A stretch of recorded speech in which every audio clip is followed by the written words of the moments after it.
YouTube Premium is ad-free YouTube and YouTube Music Premium. Try 1 month free.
YouTube Premium is ad-free YouTube and the YouTube Music app all together.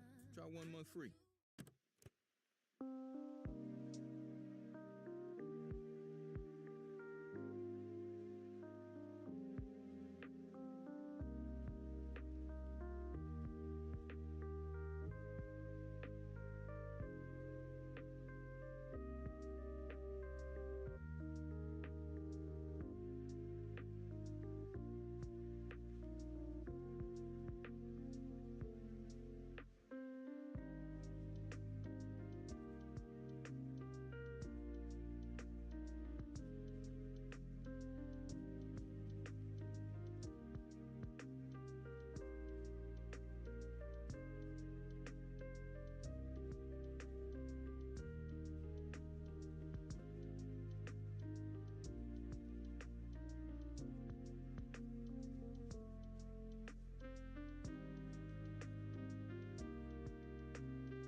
Get YouTube Music Premium.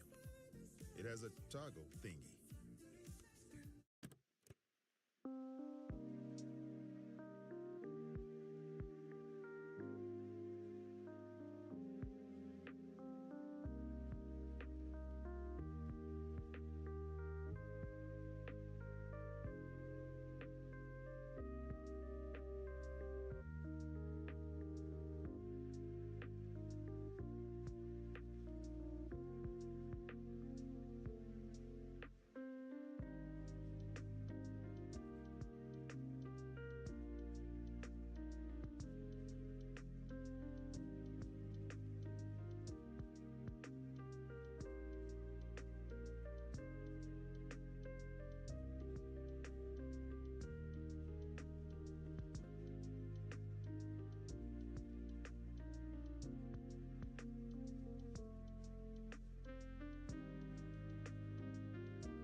wherever you go. Lead the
The YouTube Music app has ad-free workout playlists just for your ears.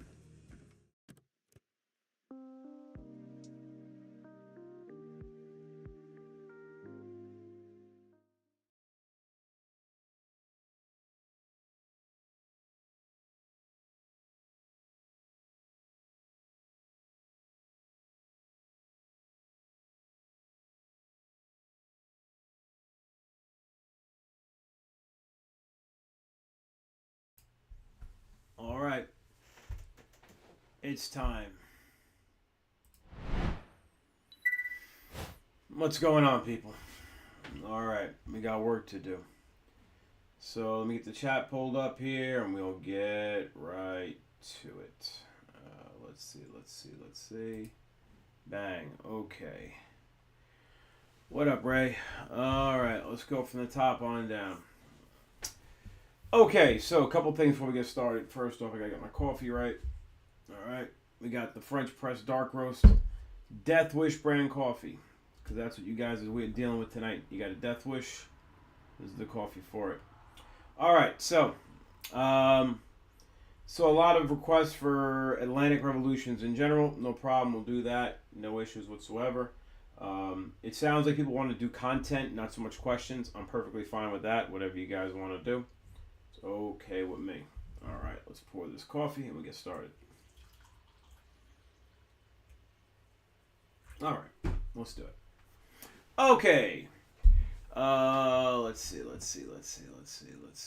Lock in Malvagno. Man, I'm always locked in. Alright, so could you go over labor system for units 3 to 4? I gotta look at the labor. What do you mean by that? I gotta look at what you mean by that. Hold on 1 second, please. Oh, that's on? Okay, never mind. Alright. Okay.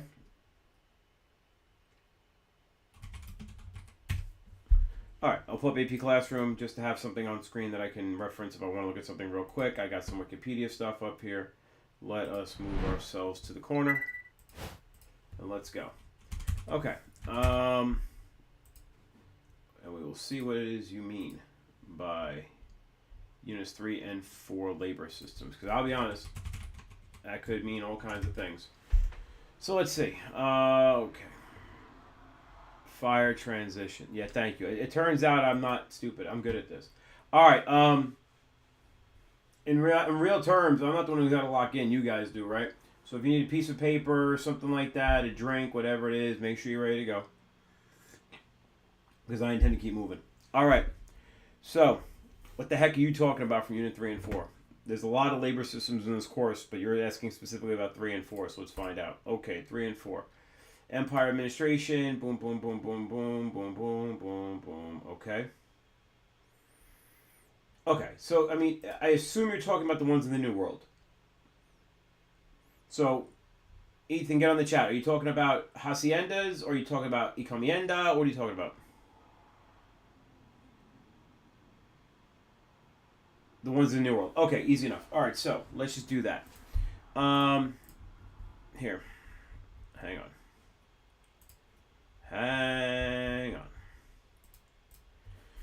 Alright, so, encomienda. I definitely spelled that wrong, sorry. Encomienda. There we are. Alright, what was the encomienda system? The encomienda system, I don't want to get too deep on any of this because you don't usually need these grand details. So let's actually start with a couple things. We're gonna do it this way. Everything that's going to talk about, we're going to start with context. We're going to start with we're going to next go with some sort of a thesis, some sort of an argument, how you might use it, how it might be asked to be used, how it fits into the bigger picture. And then we'll do some evidence. So, context. What happens that even makes the need for labor systems of any kind in the New World? So, follow along, pay attention.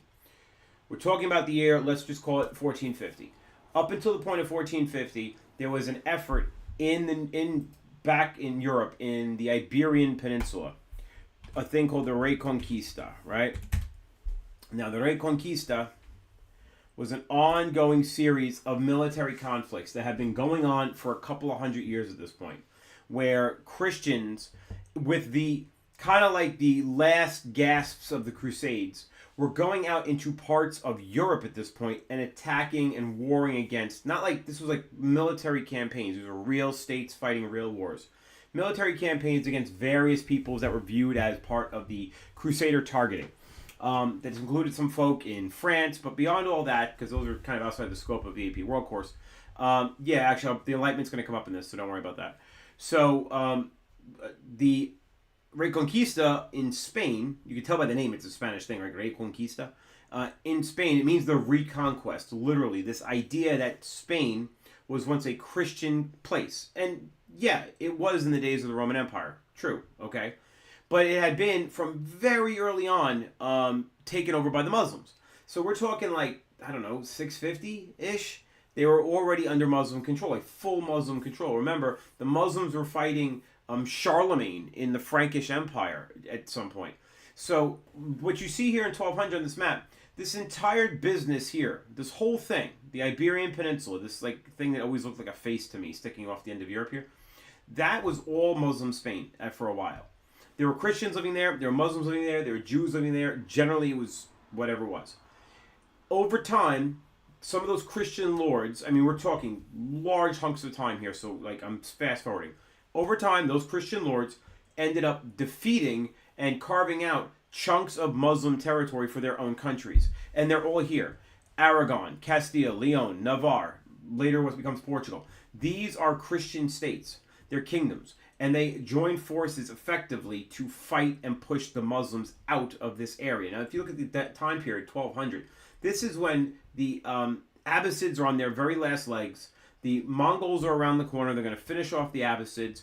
The Almohads are not a major Muslim state anymore. These guys are basically, in themselves in decline. So from the perspective of the Spanish, we'll call them the Spanish for a minute, but the Iberian Christians, the conquest of non-Christians was a moral and ethical duty. They were reconquering what was in their mind originally stolen Christian land from 600 years ago. So, as part of this, in the midst of this, okay, this is, and I'm trying to find a map a little bit further on here. I'm sure I'll be able to, if I just scroll a little bit. But in the midst of all this, hard to scroll, think, and talk at the same time. I'm looking for a map around 1400. That's what I'm looking for. And I may, here, let's just do it this way. Spain, map, 1450. Because again, we went through this ourselves before. All right, forget it. We'll do it this way. Spain, map, 1450. Okay, cool. That's what I need. So in 1450, things are looking quite a bit different.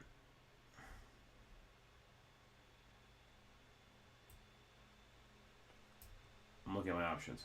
All right, Wikipedia Commons. There we go. Perfect. It doesn't even have to be in English. So this is the Iberian Peninsula in 1450, right? And so what I want you to basically take away from this is the only part left that's Muslim in 1450 is this green area down here. That's it. Granada. The Emirate of Granada. That's it. So once you get to that point, everything else you see here, we have, I'll put this part back in English because why not? We have Aragon, Castile, Portugal. So you actually have three, and Navarre, but don't worry about Navarre. So you actually have three states that are in Spain at this point. This is all context. So once you get to this point, this is when the Portuguese start saying, hey, we are a growing power. We always think of like Spain is big and Portugal is small. But if you look at them here, you'll see that really Portugal is not that much smaller than Castile and Aragon. They're not really a smaller country. And so they start getting to the idea of maybe we should start sailing around Africa. We have new ship technologies. We can do this. A lot of it was sponsored by the government. A guy by the name, for example, of Henry the Navigator, never navigated anything. He was just a paymaster, a sponsor of these things. And said, let's see if we can get to these East Indies to get the spices and the goods that we value back here in Europe. And then we can own them and we can sell them and we can make all the money. That was always the plan.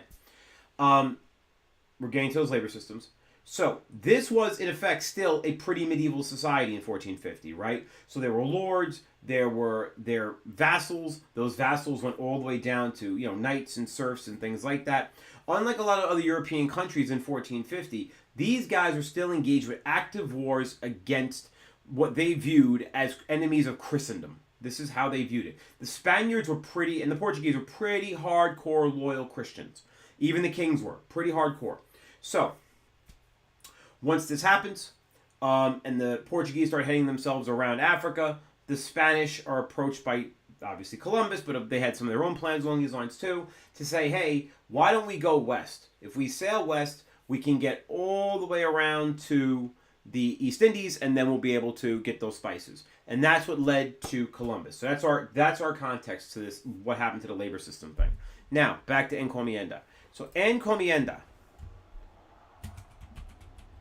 was the labor system put into place by Europeans. I mean, this pretty much sums it up. That sums it up right there. Was pretty much put into place by Spanish conquistador Europeans after they had conquered the Aztec lands, the Inca lands, and the Maya and all those other peoples of the New World. And it was a labor system that was modeled kind of on European medieval feudalism, but not quite. Basically, it went like this. The king or queen of Spain gave the captain of any particular ship the rights of encomendero, which is to say the rights to, well, that was a title that the leaders of these systems were given, but basically they were given a title that more or less meant like overlord or the first captain or something like that. And what they were able to do is any lands they conquered or controlled in the name of Spain. Now, what is Spain? Spain isn't even a thing yet. Castile and Aragon have two rulers, Catherine and Ferdinand. They marry. And that's what joins them into the Kingdom of Spain. So understand, there isn't even a Spain in 1450. That's not a thing. There are two kingdoms. Their monarchs marry, and that's what creates a unified Spain. And together, those two start to push these sponsorships of voyages like Columbus's. Columbus is so successful that other people start to follow suit. Franco Pizarro, Ponce de Leon, Amerigo Vespucci. And on and on and on it goes. All these different guys. Vasco da Gama, the most famous of them, okay? So these guys all end up in the New World and end up in one way or another fighting and conquering and taking over lands. We talked about that already with Tenochtitlan, the Aztec fall, and so on. Once they take over the lands, the crew are given the right of status of encomendero by their captain, who basically says, you, O crewmen, are entitled to a chunk of the profits of our voyage. This is common seafaring stuff, that you get a cut of any profit the voyage makes. So if our ship attacks another ship and we win, any cargo, if I'm a member of the crew, I get a certain cut of that. So their cut in this case was to get a chunk of land. Now, for these Spaniards, these guys, again, were like desperados and adventurers. They're not like, you know, the heroes of Spain. They wouldn't have gotten on these boats if they were. So these are guys who are kind of soldiers of fortune in the first place. So from their perspective, they're taking a chunk of land. They're going to use it to become what they were subjected to back in Spain, which was rather than being servants of land-owning lords, they're now going to make themselves land-owning lords with the title of encomendero, which gives them the right to run an encomienda. Encomienda was simply the system. It just means like the economy, basically. And so these guys ran what was effectively a plantation labor system, okay? The local Native Americans that they controlled in those territories, like if you have a map and I carve out this square, that's my encomienda, I'm the encomendero. I have full rights to the labor of the people there. It is effectively a coerced labor system. Is it slavery? I don't know. We tend not to really try to make super distinctions about slavery versus other forms of coerced labor, because at the end of the day, how little do you have to have say over your daily life before you're a slave? It's just easier to call them coerced labor. They're forced to labor against their will, either for no pay, meager pay, or whatever it might be. So, this was the encomienda system. The encomienda system begins to fall apart when disease begins to destroy the local population. We've talked about that, smallpox in particular. It doesn't happen right away. It takes about 100 years for the full depopulation. But to get from about 1500 to 1600, by 1600, an enormous percentage of Native Americans in these lands are dead from disease and smallpox. Like 80%, 90%. So, this required the Atlantic slave trade. So the Atlantic slave trade, the triangular trade, the trade where you bring in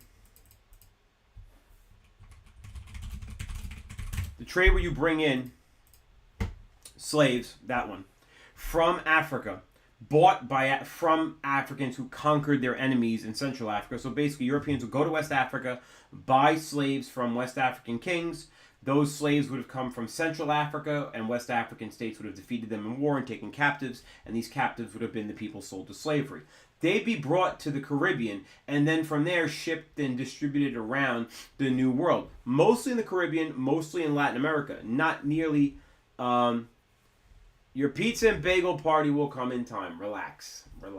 You guys have to earn that first, okay? I made a deal, but I'm renegotiating. So...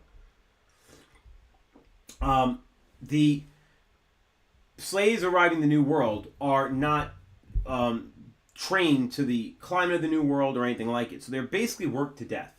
Either in mining, we talked about Potosi and those mines, even the and then a lot of them in plantation farming for cash crops, like, and you can see them all here. Like, you know, I'm not trying to hide this thing. I'm just trying to, here, I'll zoom in. So you can see here, you got stuff like sugar, molasses, which is just a processed form of sugar. You've got different types of lumber. I don't know how much wood really, but different types of lumber for sure. You do have cotton, you do have indigo, you do have tobacco grown from the New World. You certainly have precious metals. The silver is going to be huge, huge, huge. Obviously, later on, we talked about that, right? So all that stuff is going to make its way to Europe. Not so much to England. Don't get too lost in the sauce about England having a bunch of cities here. This is a weird map. But really just back to Europe in general. And from there, this is the triangular trade. This is used as the way of doing business in the New World. Now, the encomienda system eventually really needs to be overseen because the Spanish government starts to take the crown starts to take a much greater interest in this than just taking their 20% cut. If you're looking for a commonality, you could look at the way in which the Spanish government starts to administer New Spain, similar to how the British government started to administer the British Raj in India. Because in both cases, it originally was left to the hands of like private individuals. Now, the British East India Company was a much more organized venture than like Vasco da Gama and his crew carving their way through the New World.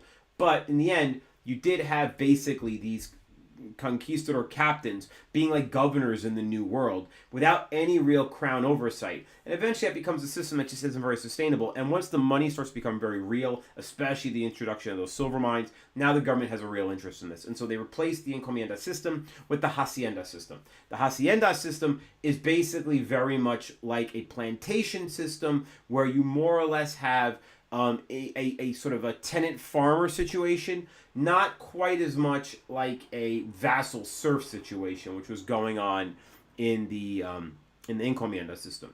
In the southern parts of this system, so down here in like Peru, you would have what was called the Mita system, which was again a bastardized form of the original system of the Peruvian Inca that they used to allocate labor in lieu of taxation, that is then twisted and used into another coerced labor system. So basically the New World is characterized by a couple of different coerced labor systems, all of which are used to extract the resources and send them back. This is textbook mercantilism.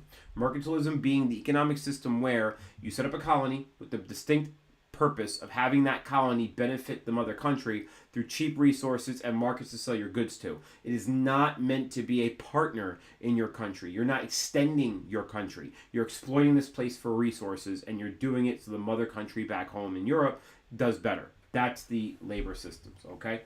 Let's keep moving up, and I'll go back down. All right. Charge your Chromie. Don't ever call it a Chromie again. That made me very sad. Chromebook. Yes, charge your Chromebook. Can we go over the Cuban Revolution? Sure.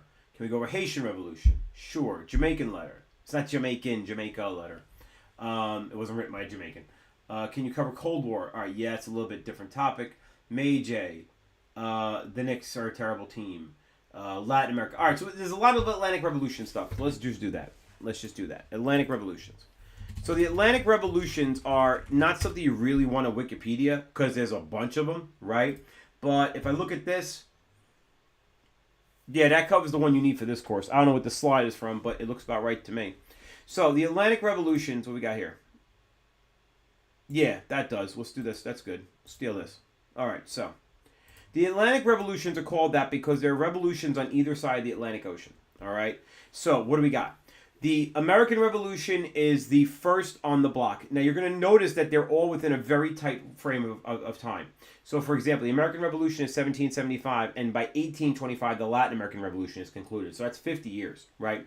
Very, very snappy amount of time here. Because one is influencing the other, is influencing the other, is influencing the other. And in reality, they are all responses to the same problem, and they're all motivated by the same thing. So here's a good example of the deep, I know a lot of you are freaking out, like, I don't know nothing about this. You know a lot about it because revolutions are revolutions. And ultimately, they follow the same kind of pattern. You have a group of people who are dissatisfied. They seek reform of some kind, sometimes formally, sometimes informally. The people in charge don't want to reform things because they're benefiting from the status quo system. So then they turn around and say no. You say no long enough to somebody who wants to change. Eventually, the person who wants to change starts shooting guns and burning houses down. That's what happens.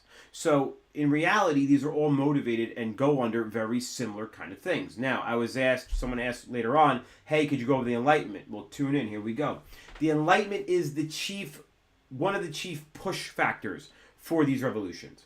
So the Enlightenment, again, if we were going to overall summarize it, is a movement in Europe. It is a European idea, for sure. It's probably one of the most important things that ever happened in European history. It drastically changes the way Europeans view the world, all right? And it takes Europe out of kind of a medieval mindset in many ways. And it's sort of a natural extension of the Renaissance and the scientific revolution, but it's not the same movement. The Enlightenment is a political, philosophical movement, whereas the scientific revolution was a scientific movement.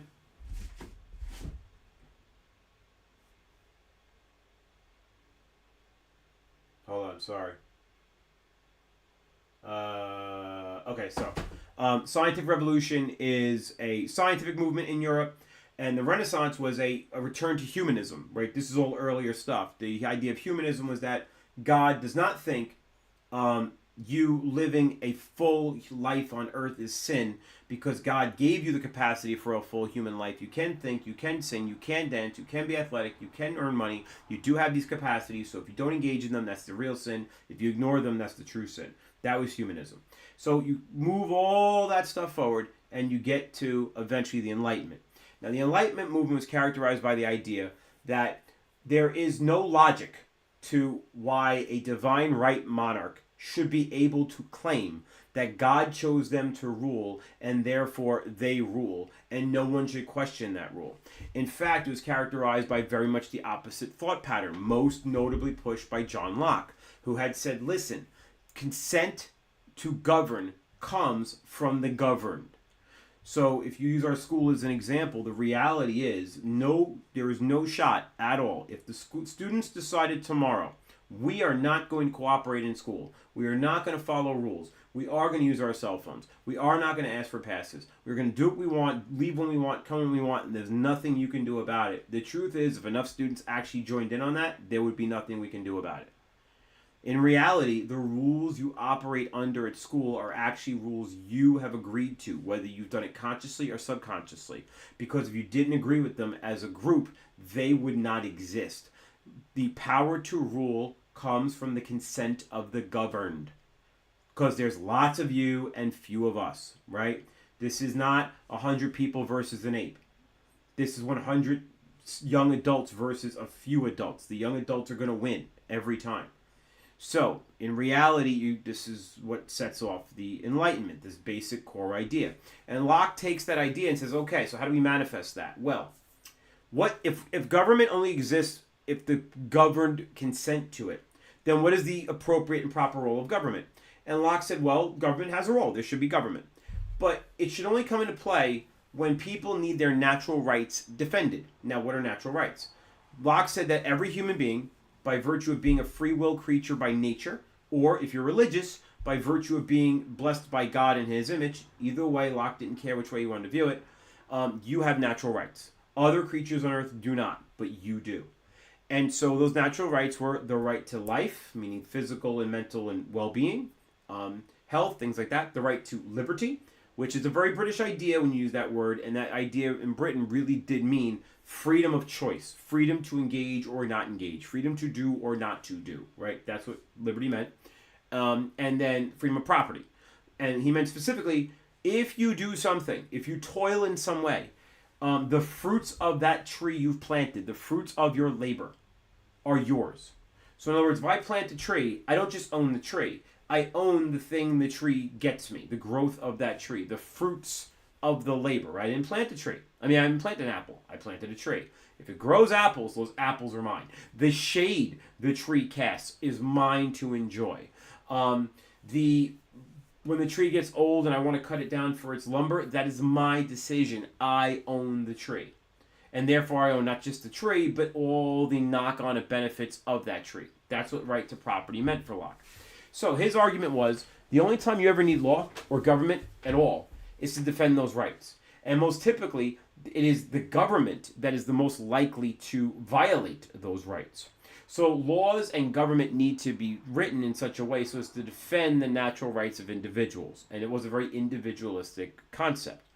Now, The other place you need laws is whenever natural rights conflict. So if I want to cut down a tree and it's your tree, what do we do about that? I have a right to do what I want, but you have a right to your property, right? I got liberty, you got property.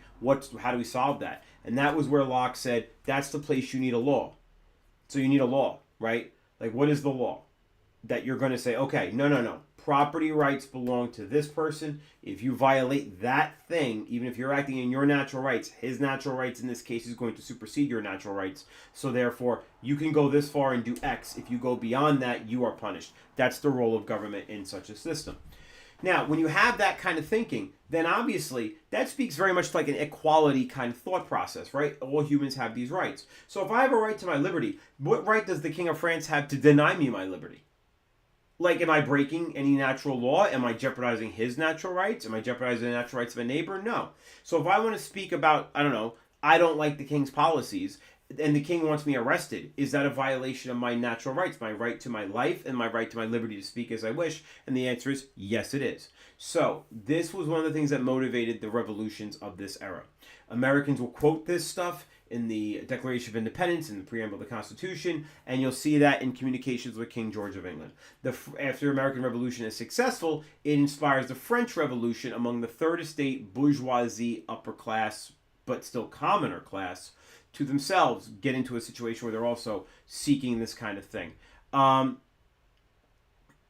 just scrolling down to see anything that might have been asked that come into contact with this stuff as well. Yeah, I could do all that, no problem. All right, so that's the French Revolution follows hard on the heels of the American Revolution. Now, unlike the American Revolution, the French Revolution goes absolutely off the wheels, absolutely haywire, does not succeed. No sane person could say the French Revolution was a success. It ended in bloody massacre of its own revolutionaries and finally culminated in the crowning of a European emperor named Napoleon, who then conquers a huge chunk of continental Europe, including Spain. Back to our story. So what the hell has that got to do with anything? Well, once Napoleon, under France, right around 1805-ish, conquers Spain, well, he then is in the middle of what's called the Napoleonic Wars. Those Napoleonic Wars, and technically the Haitian Revolution was already ongoing by then, but Haiti was property of the Spanish and the French then, after the French took control of this stuff. The Bourbon monarchs, the Bourbon royal family had even had control of this before even the French Revolution. So it became pretty clear that France had become a major port of the French in the New World, and something that they had used in their rivalry for controls of the sea lanes with the British. So once Napoleon had taken over and was engaged in his wars in Europe, he really didn't have any capacity to do anything about properties he controlled in the New World. And technically he controlled a lot of properties because he controlled Spain and he controlled France. And that meant all French properties in the New World and all Spanish properties in the New World were technically his. And when the Haitian Revolution successfully, now that was a slave revolt against slave masters, a guy named Toussaint Louverture, not his real name, his name he gave himself after he sort of came free. Toussaint Louverture ends up leading a slave revolution that dispels, meaning tosses out, overthrows French colonial rule in Haiti. When that's done for, there really is no possibility of Napoleon, at least in the short term, making a full Atlantic empire and excursions into the New World as he actually thought he might. And that prompted him to offer to sell the Louisiana Territory to the United States, which you guys learned about in 8th grade. Moving from there, when it became clear that not only was the Napoleonic Wars taking a heavy toll on Europe, some of the royal families of Europe had fled. In particular, for example, a lesser son, a prince, I want to say, of Portugal fled to Brazil and simply decided to rule his Portugal from Brazil. Even later, after Napoleon's defeated, he wanted to rule from Brazil. And then later ended up just saying, I want to make my own independent country here. The hell with Portugal. I want to stay in Brazil. And that was one of the Latin American revolutions. The Latin American revolutions were also motivated by the Enlightenment. Now, slightly different thinking, but also motivated by the Enlightenment. And in this case, it was these Latin American societies under that hacienda and encomienda systems had been subject to the castas system, the caste system, a racial system that said depending on basically how white you were, you had more rights or you had less rights. I showed you this stuff, the castas cards we showed you, right? Castas. Here you go. I've shown you these before. Okay. So the basic idea of it was the sort of the main driver for revolution. Oh God, this is very tiny. Sorry. The main driver for revolution in this system. Sorry about that. Hold on. The main driver for revolution in the system was, again, the Enlightenment thinking that, well, I am an upper class person of the Spanish American New World. I have a white European bloodline heritage. So why don't I have full rights? And the reason they didn't have full rights is because, again, back when these hacienda and encomienda systems were being developed, the nobility back in Spain didn't like the idea that a bunch of jumped up adventurers, sellswords, and mercenaries and murderers had carved their way through the New World and now thought that they were lords. So they actually created a second class white status in the New World, which was you're not a white person or a fully white individual unless you were born in Spain. And this was called a peninsulare, that you were born on the peninsula, either Portugal or Spain. And even if you had another person who was also a white European who was in the New World but was born in the New World, even if they have no native ancestry whatsoever, they're fully European white from Spain, but they were just born in the New World, they were called a Creole. And that gave them slightly less rights than the Peninsulares. And this irked the hell out of them. So in fact, a very similar kind of thing to what happened with the French Third Estate, where the upper class were really annoyed that they were just as wealthy and just as smart as the nobility, but had to pay all these taxes and didn't have the same political rights. Sorry, 1 second. Sorry.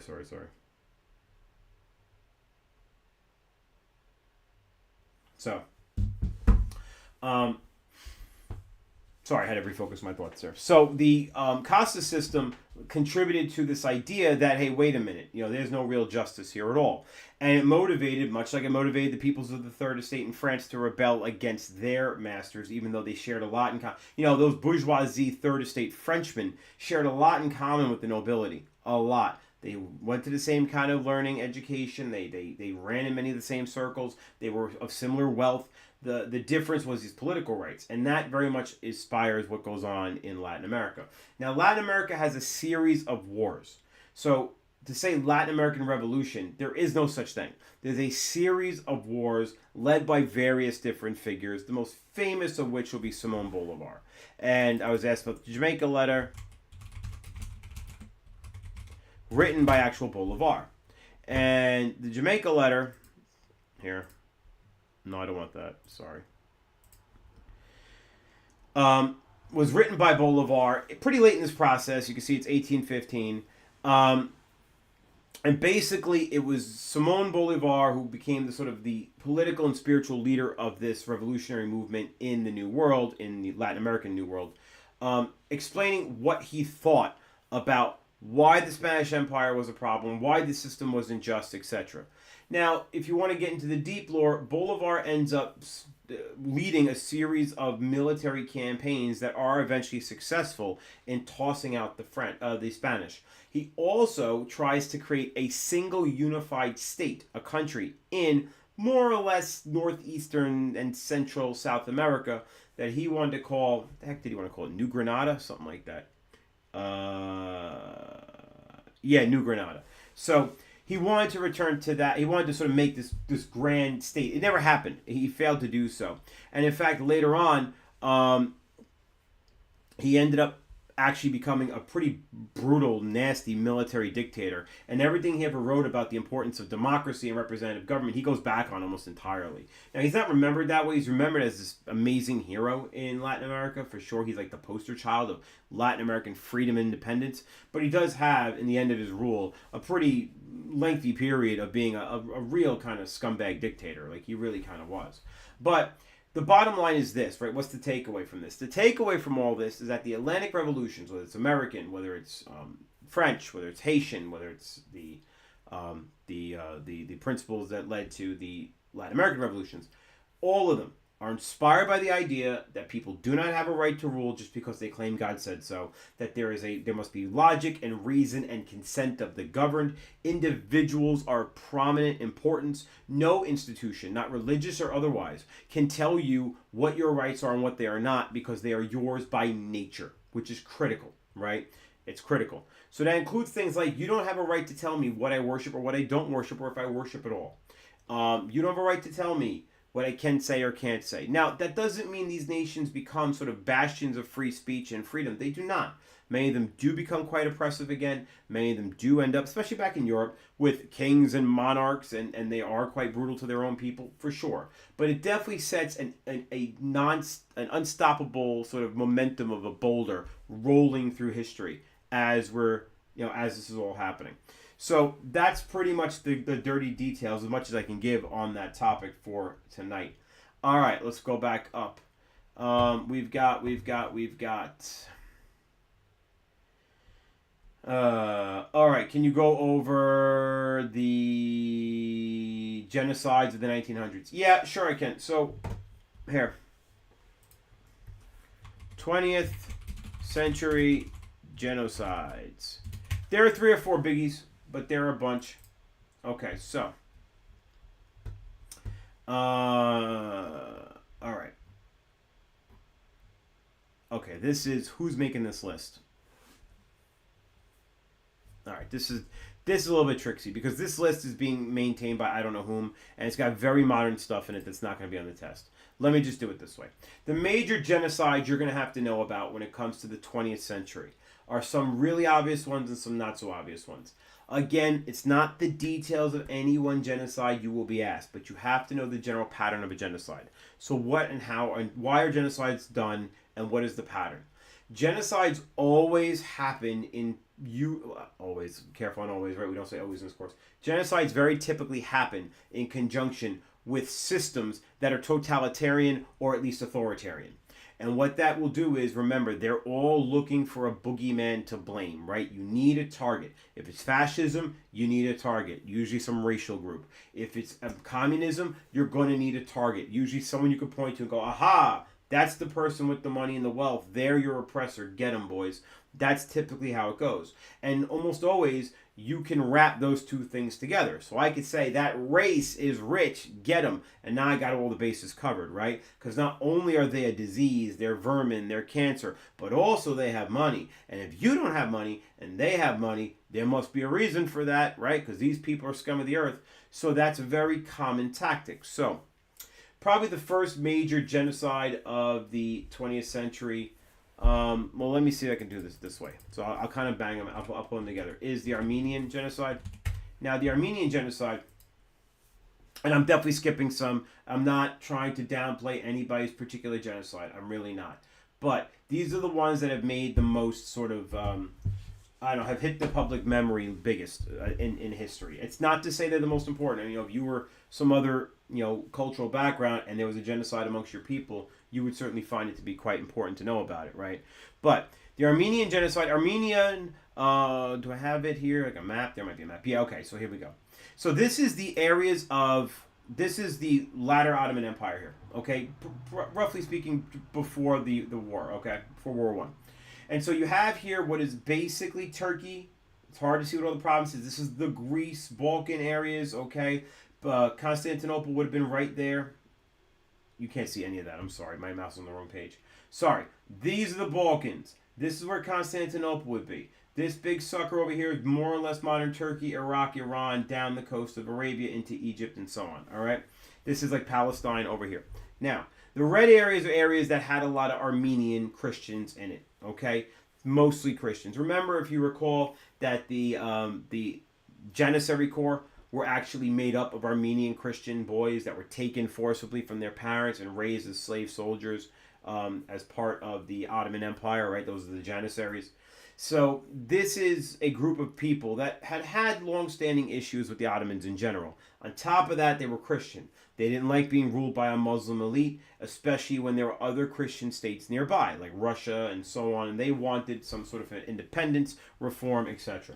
So with World War I approaching, what happened was where'd it go?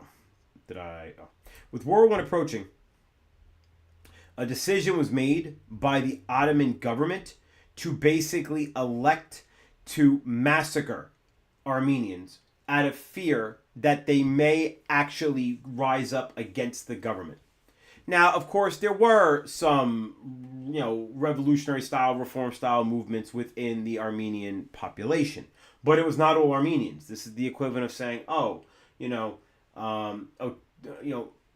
Muslim terrorists blew up the World Trade Centers. Now go get all the Muslims and kill them all. Like, they're not all responsible, right? Not even a very tiny minority are responsible. It's a small handful. But this was seen as like we better kill them all now, or get them all now, or massacre them all now, or drive them out of their lands all now. Because if we don't, they might one day rebel when we really are busy with our army being engaged in other matters. So that became what was the Armenian genocide.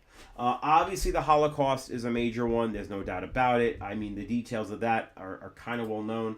The AP is not really going to ask too much about it, but clearly it's the fascist ideology of the Nazis being targeted at Jews and others, but primarily Jews, as the rich, skeeving, diseased, cancerous, virus-like rats of your society. And if we don't wipe them out, they're the reason why our society is being eaten alive from the inside. We need to take care of this, get rid of this disease. That was the Hitler logic, right?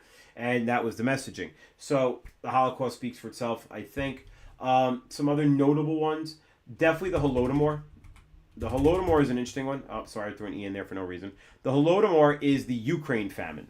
Now, this one's in the 1930s. It's actually prior to the Holocaust. And so what happens is the Soviet Union, under communism, and we'll talk about this a little bit, but communism has a death toll that really does surpass any other concept human beings have ever come up with.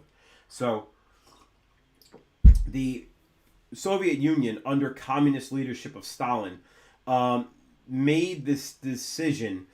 It's hard to really say what was decided. Was it purposeful or not? But at the very least, the decision was made to take Ukraine grain, and even today Ukraine is a massive grain producer. You look at a satellite image of Ukraine, it's never-ending farmland. It's a breadbasket. So the idea was to take Ukrainian food and ship it out to other parts of the Soviet Union, and even sell it overseas or give it to people like the Chinese Communist Party or the Chinese Communist Army at the time, in an attempt to bolster the cause of communism around the world. Now, whether or not this was done because Stalin thought the Ukrainians were not working hard enough and wanted to punish them to get them to work harder, or whether it was the case that this was done because Stalin's underlings were too afraid to tell Stalin that his bad ideas about collectivizing farms were failing entirely. So you see this all here, collectivization. The collectivization of farms was failing entirely. So rather than tell Stalin, hey boss, you had a bad idea, they just lied to him and said, oh no, your idea is amazing, dude, we're growing more food than ever. And then he turns around and goes, oh yeah, really awesome, let's sell the extra to somebody and make some money. That's a possibility. Either way, it's the pathology of communist government that led to a mass starvation of Ukraine. So why is the Ukrainians and the Russians still fighting today? Spoiler alert, this has been going on for 100 years. Okay, this is nothing new. You'll find that a lot of these fights that are breaking out, like for example, Pakistan and India right now, like literally 24 hours ago, that's all based in the breakup of India into India and Pakistan when the British left, and you had the Muslim Pakistani country, or West Bangladesh, and the Hindu Indian country, and they've still been fighting over the same territory pretty much ever since, this region called Kashmir. So it's nothing new. Like, none of this stuff is new. It's all been there. So the Holodomor was just that. This was a sort of textbook. It's terrible to say that there are such textbook examples, but it's a textbook example of a communist government starving its own people to death in the name of its ideology or in the name of the dictator in charge of it that doesn't want to be questioned. You'll see the same thing with Mao. When Mao tries to do his version of collectivization, his version of 5-year plans, the net result is mass starvation among his people because of the utter failure of the policies. Doesn't work. Everybody starves and huge amount of death. So there are several instances of this. And, you could say that Mao genocided his own people. I mean, the numbers here speak for themselves. 3.5 to 5 million dead is madness over a freaking 1 year period. But there you are. That's how bad it really was, right? Absolutely, absolutely awful. So that's the Holodomor. Another big one, moving forward to like more modern times, would be the Rwandan genocide. I know I said, we can watch the documentary on it. I mean, it just was no time for all this stuff. But we'll watch it probably after the fact. What happened? Rwandan genocide. I don't need denial. Who can deny it? I don't know who can deny it. That's crazy. You can't deny this. So the Rwandan genocide happened very, very late in our course, 1994, actually. I was very much alive and in high school. And what basically happened is, this is a good example of an aftermath of imperialism. So you can use this as outside evidence if you're writing an imperialism essay. There were 2 tribes, more or less. They're not really tribes, but we'll call them tribes, in Rwanda. They were the Hutus and the Tutsis, right? So here they are, Hutu and the Tutsi, right here. Now, the Tutsi were all really kind of the same people. And what happened is the days of the Belgian Congo included the region known as Rwanda. So this area used to be part of the Belgian Congo. We know how horrible that place was run, right? So when the Belgians were there, they ended up in trying to use that kind of indirect rule model we talked about so many times. They picked groups of families of Rwandans at the time and identified in them physical traits that they thought were better. Taller, better shaped skulls. Like back in those days, they used to have a science that looked at the human skull and determined its shape. And by its shape, you can determine somebody's intelligence or their racial heritage. It's total pseudoscience nonsense, but it existed back then. So they found these people, and based on their features, they decided that some families of Rwanda deserved higher status because they were more evolved than the other blacks of Africa. These were blacks, but black Africans, but they were more evolved than other blacks of Africa. I mean, total social Darwinist racism stuff here. And so they named them Tutsi. All right? And these Tutsi were given they were given status and governmental positions to run the Rwandan state in the name of the Belgians. Now, naturally, they're not stupid. The Belgians use this model well. They take this group, who is a minority group, and make them in charge of majority, right? So you take a small group of people, you make them rule the big group of people. Well, the moment you do that, you now create tension between the big group and the small group, which is intentional. The Belgians want the heat off of them and want these groups angry at each other. This takes the heat off of the Belgians and gives them more authority and easy access to rule and let these people hate each other. That's fine. Yeah, but when you let that happen for a generation or two, now you have people in actual blood feud. They actually truly hate each other. And when the Belgians finally pick up and leave Rwanda, it naturally becomes a society that's following something like democratic principles, and they have elections, and those elections, without question, the Hutus, being the majority, vote in a government of Hutus, and the Tutsis, being a minority, lose all power. And naturally, there are people within the Hutu government who would like to see the Tutsis eliminated out of revenge and erased from the earth, and pure genocide. And that's what happens in 1994. A group of extreme Hutus managed to make their way into government, through legal means mostly, then engage in a series of illegal behaviors, including killing the Rwandan president and prime minister to seize control of the government. They arm everyday Rwandans with basic farming tools, rakes, axes, machetes, and instruct them to go from town to town, door to door, village to village, find the Tutsis, which, it's hard to point to a Tutsi. These are all black-skinned African peoples. So it required looking at passports and photos and birth certificates and tribal affiliation documentation. And, if I just decide I like my neighbor, I could kill him and say, that guy's a Tutsi. And this happened. So there was hundreds of thousands of people killed. And again, this was very modern. By hand machete. If you look up the images of this, it's really hard to look up. I don't recommend it. Save it for when we look at the doc. Well, there's one right there. That's not even that bad. But you'll see images of people sliced to rimids, children killed this way, whatever. This guy ends up becoming the new leader of Rwanda after all this. Basically what happens is these guys, this is a Tutsi, his name is Paul Kagame. He leads a rebel group against the Hutu government, and they eventually do win. During the entire thing, the UN chooses to do nothing. They pretend they don't know what's going on. The U.S. pretends they don't know what's going on. The UN forces most of its UN soldiers out of Rwanda because they already had people in Rwanda. It was a whole mess. The short version is the Western world turned its back on a poor African nation experiencing a genocide because nobody gave a crap. That's it. Simple as that. Nobody cared.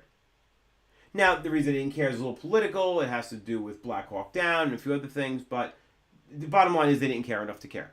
So if a bunch of people had to die by machete, children, women, men, anything you want, innocents, doesn't matter, we didn't care. And that was the policy. So this idea that the world was going to never again allow a genocide is just not true. In fact, when we go to the Holocaust Museum, they have a little thing to Rwanda and the genocide there.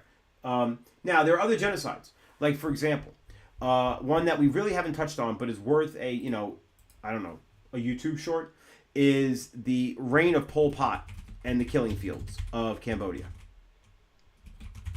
And his group called the Khmer Rouge. So the killing fields of this is hard to look at, but I'll do my best. So the Cambodia is next to Vietnam, a poor, not really that important country compared to Vietnam.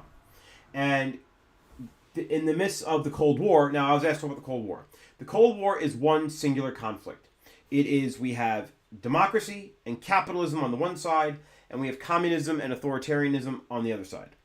And around the world, there was a competition between the Western capitalist democracies led by the United States and the organization they formed called NATO, North American Treaty Organization, and the Soviets and their organization called the Comintern, the Communist International, whose jobs they were trying to do was, in order to avoid actual conflict between Soviet troops and American troops, there were proxy fights or proxy wars throughout the world and efforts to turn governments towards one side or another.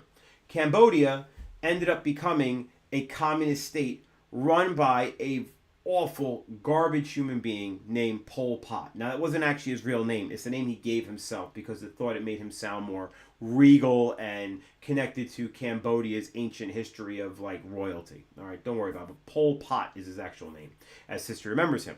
And he engaged in a brutal communist regime over Cambodia, in which he genocided anybody of his country that he thought was an intellectual, Westerner, sympathizer of the West, or simply not revolutionary enough in their attitudes. So as an example, if you wore spectacles, glasses, reading glasses, you were killed. Because the belief was that for you to get reading glasses, you must have somehow, kissed the ass of the Western world, because this was a technology of the West. Pol Pot was a moron. He ran his country stupidly. But he did have a particular, talent for creating absolute mayhem and brutality. One of the things, and I'll show it to you here because it's probably one of these pictures, these are the killing fields. And what would happen is they would take Cambodians by the millions, put them on death marches, literally walking them until they die. And the military would do this under Pol Pot's orders, walking them until they die. And when they were too tired to continue to walk, they'd be shot and dumped where they were. And the bodies ended up being deposited in these mass graves. These holes you see here, these in the ground with these mounds around them, those are just large pits of dug up earth that people were chucked into. There are bodies here. This is the killing fields. This is a quite gross place. One of the worst bits of it, this is people who were killed in the prisons at the Section 12 prison. That's a real horror show itself. I'm trying to see, they don't have it. So there's a thing called the Killing Tree. And the Killing Tree was pretty bad. It's still there. And what people have done is they've hung bands and rubber bands and sort of things like that in commemoration of the children. So what would happen is if your child was on the death march with you, to be killed. The way they would kill the children is they would take the mothers, drag them to this tree, this particular tree, take the baby by the ankle, and bash the baby off the tree in front of the mother until the baby died. As you can imagine, that wouldn't take very long. And so this tree, this actual tree, had been splattered with the brains, blood, gore, and viscera of probably tens of thousands of babies. And guards did this all the time with no real thought. They didn't really care. And then the mothers would be shot and tossed into the same mass grave with the babies. So that was, the genocide of the killing fields of Cambodia that were another example of communist, basically, hell. All right, let's keep going. Sorry. I'm going to go to the end just to see what I've missed. Oh, crap, I missed a lot. All right. Hello, Sam. Even I can't avoid you anywhere, can I? All right, so whoever's got their name is Frank Puglisi needs to change that right now. That's not kosher. All right, fix that. Change anything you want, but do not leave it like that. All right, that's the kind of thing that somebody screen caps, and then you make the principal look bad. Don't do that. I'm not cool here. I'm not here for that. All right, let's see. You are allowed scrap paper on the test. Don't listen to... So, Courtney, let me get to that right now. So, I don't have it on this computer, but if you open up your Chromebooks and do the Blue Book test, and we'll talk about that in a minute, it says specifically on there, you are allowed scrap paper. So, you can't listen to Google, all right? Because when you say Google says no, what you mean is you typed into Google, can I use scrap paper on my AP exam, right? And then you get the stupid AI answer, which almost certainly will give you two different answers because it always contradicts itself.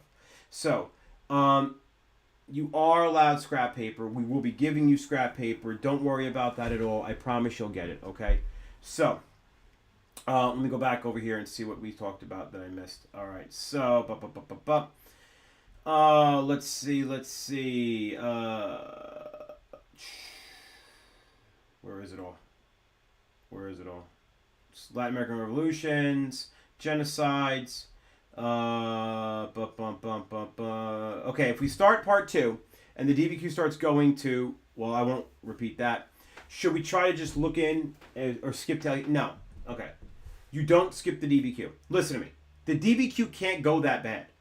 Like, at the end of the day, you can always copy information down that you're summarizing from 3 documents, and that's a point. It can't go that bad. There's no way that the DBQ is hard to do really bad on. It's very difficult to get like a 1 on the DBQ. It really, truly is. You have to totally crap the bed. And really, I don't think anybody's done that in a long time. It's really hard. The LEQ, yeah, you can write a 0 pretty easy because you could just write the wrong thing. But the DBQ is giving you the documents. You could probably sort out a context from that. You could almost certainly come up with a thesis because all you got to do is answer the prompt and come up with 3 thematic groupings in 1 sentence. And that's a thesis. The thesis is not super hard on the DBQ. So realistically, getting 2 to 3 points in DBQ is not hard. If you can't remember outside information, okay, you can't remember outside information. Are you going to bother with sourcing? Not if you want to maintain my friendship, because sourcing is a waste of your time. It's hard to do, you're not likely to do it right, and you're probably losing other points that you could be working on instead. Do not attempt that crap. Don't be chasing fancy points. I swear to God, you'll never even know if you get it or not, so why bother? You're never going to know. So stick to the basics. You want to try to get the thesis. You want to try and get the context on both essays. Like, that is the most important 2 things. Everyone here can do that. Everyone here has done that at some point this year. Then, for the DBQ, get 3 documents summarized in some way, shape, or form that makes some kind of sense, just logical sense. If you can, get 4 documents summarized and make sure you use each of them to support your argument. I've taught you how to do that several times now at this point. I'm happy to go over it at the end if you want to. And then go from there. Do not just skip to the LEQ. You can't. It's far, far, far too important. The DBQ is worth 25% of your test. 24, I think, actually. You cannot afford to even give that a thought to skip it. Plus, you're given the documents. You got to read those and start making decisions. You can't read them, start the DBQ, abandon ship, go to the LEQ, pick an LEQ, then come back to DBQ. Never going to happen. Never seen it in my life. Sounds crazy. Don't even attempt it. No. Stick to the DBQ. It's ride or die. Can you go over the Enlightenment? I did. Can you go over the Safavid religious rule? Yes, very briefly. So the Safavids, I did this last time. The Safavids are Shia. And what makes them important is that of the gunpowder empires, they're the Shia. So that is a religious conflict, full stop. I've even seen documents that are literally, hold on, Safavid, no, Ottoman ruler writes letter to Safavid Empire. I've seen this document. Yeah. Yeah, this is just smack talking. I mean, I used to, and this is the return. This is Ishmael, the guy we talked about, the little kid who became like the great king, whatever, of the Safavids. These are them smack talking. This is a Twitter beef. This is straight up a Twitter beef, just in the 1500s.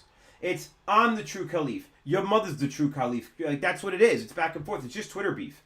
It's just a fancy Twitter beef. And they talk about, here's why I deserve it. You guys aren't even from here. You're from over there. Blah, blah, blah, blah, blah. You should do this. This guy's talking about his wife. All right? Like, it's just beef.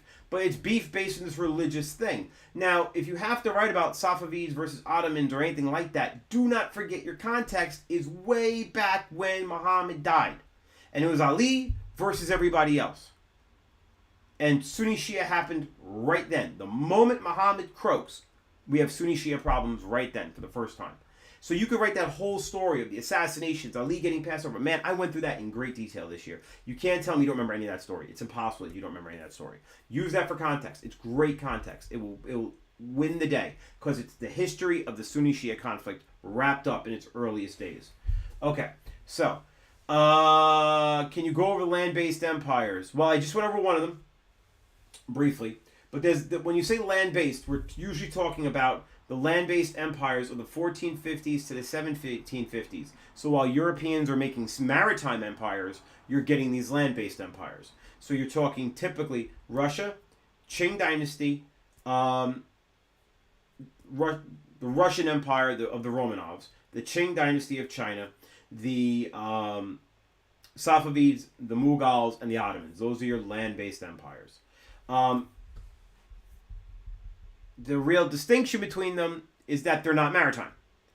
And by that I mean their power is based on the old model of having a lot of land connected and controlled by your military, which is the old model of the Romans and the Han and the Tang and the Mauryan and the freaking everybody else, the Muslims, all of them.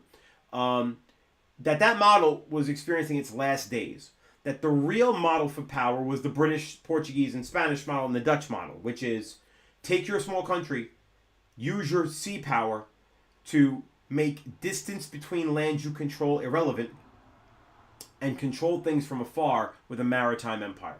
Control the trade, control production. You don't need to control the land. Let somebody else deal with that. You need to control the wealth. And you do that by controlling the trade. And that was something that was like maritime versus land-based in this era. Can you go over Sepoy Rebellion? Yeah, sure. I mean, briefly. So Mughal Empire, British East India Company is running it. They're running it more or less as their playground, and they're going well beyond the scope of their original purpose, which was to simply make profits. They're no longer just growing opium and selling smack. Now they're also getting into like local politics and religious instruction and morality in the way they see the government should be run or should not be run in India. And they start to outlaw certain things and so on. And this led to a lot of long-term tension. That long-term tension was a match that got lit, or a fuse that got lit by the match, which was the use of animal fats to grease the muskets of the sepoy soldiers, who were offended that these animals were being basically killed. In the case of Muslims, animal pig fat was seen as non-kosher and a violation of their religion. There was a rumor that the British were purposely trying to poison the spirits and souls of Muslims by forcing them to consume pork, which would make them bad Muslims. They'd have to drop their faith, and then they'd have to become Christians. This became the conspiracy theory. That wasn't the case. There was a conspiracy theory. The Hindus were offended that the cow, their secret animal, was being slaughtered in order to make weapons of war that the Indians had to use in the name of the British, who had been slaughtering their sacred animals. And again, these are short-term problems that were igniting long-term buildups, right? And that led to the Sepoy Rebellion. The Sepoy Rebellion was put down violently by the actual British Navy and Army brought in to do the job. We talked about how captives were attached to guns and then just blown into actual jelly. And then eventually the British took over after that, kicked the British East India Company out, said, you're no longer running this place. You guys are a joke. You messed up big time. China's a mess. This is a mess. Everything's a mess. Get the hell out of here. And they took over with the British Raj, the British government, which will rule India directly with British officials, British military, and so on, all the way till basically post-World War I, give or take, before you have the split between, the independence movement of India, which leads to that. Can you go over the establishing of trading ports in Asia? Yeah, that's mostly Portuguese. So that's this era before the British. So the Portuguese and the Dutch. And so the Portuguese didn't have the muscle to go up into a place like Africa and be like, I'm taking you over, son. Like, no, you weren't. Those African kingdoms would have slaughtered every Portuguese there. The Portuguese were not powerful enough to attack and invade Africa in 1450. In 1850 they will be, but not in 1450. So in 1450 they make deals and establish these trading posts all along the coastlines, all the way up to China where they get Macau, right? And it's the same basic principle. It's a port where we could set up, refit ships, dock ships, repair ships, and then of course we need infrastructure to do that. So we need food and we need lodgings and we need entertainment. And before long, these little trading ports become these little trading hubs that are frequented by Europeans. And that's what Macau basically ended up being. And that's why it became like a gambling den, a drug den. I mean, actual den of, hive of scum and villainy is what Macau became. And that's why today it's basically just the Las Vegas, because that's kind of what it still is. Good strategy to quickly form a plan for the LEQ or DBQ. Yeah, sure. The DBQ plan is straightforward. You have to do this. There's no other way. Step 1. How do you do the DBQ? You get to your section for the DBQ. You'll have that click box on the left of the documents. First thing you do is, and the way the screen looked on the blue book thing, it looks like this is easy to do. You just keep that prompt open on the right-hand side. Just keep it right there. Read it. Read the first thing. Read it 2 or 3 times. I want you on your scrap paper to write down, okay, what exactly am I asked to do? Like, what job is this? And write, I have to do X, and whatever X is. So I'll give you an example. Like, let's just do an example. Where's AP Classroom? Is it still open over here? Yeah, it is. All right, so let's just do a DBQ. This may not be a DBQ. I just picked something random. No, this is an SAQ. Hang on.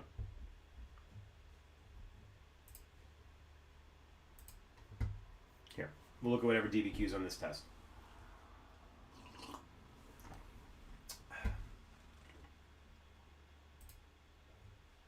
Okay.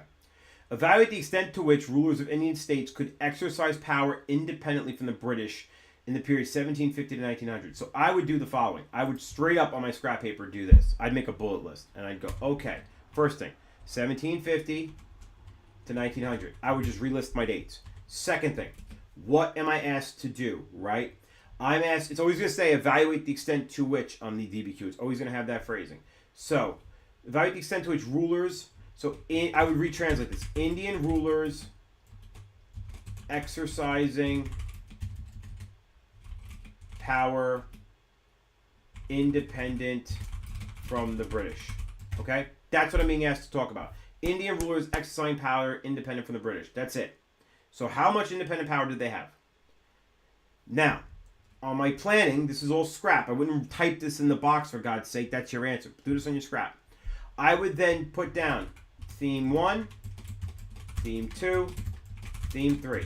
Okay? If you don't get 3 and you only get 2 themes, that's fine, but do that. Then I'd go over here. Again, it's going to look different. It's going to look like this. You're going to have these documents. Now, you might get a pre-document. This is not a document. It's just like a map or a bit of background. All right? But these are your documents. I'd go in here now with this list right next to me, and I'd start reading. I'd read each document. Okay? And I'd read the first document. And I don't know.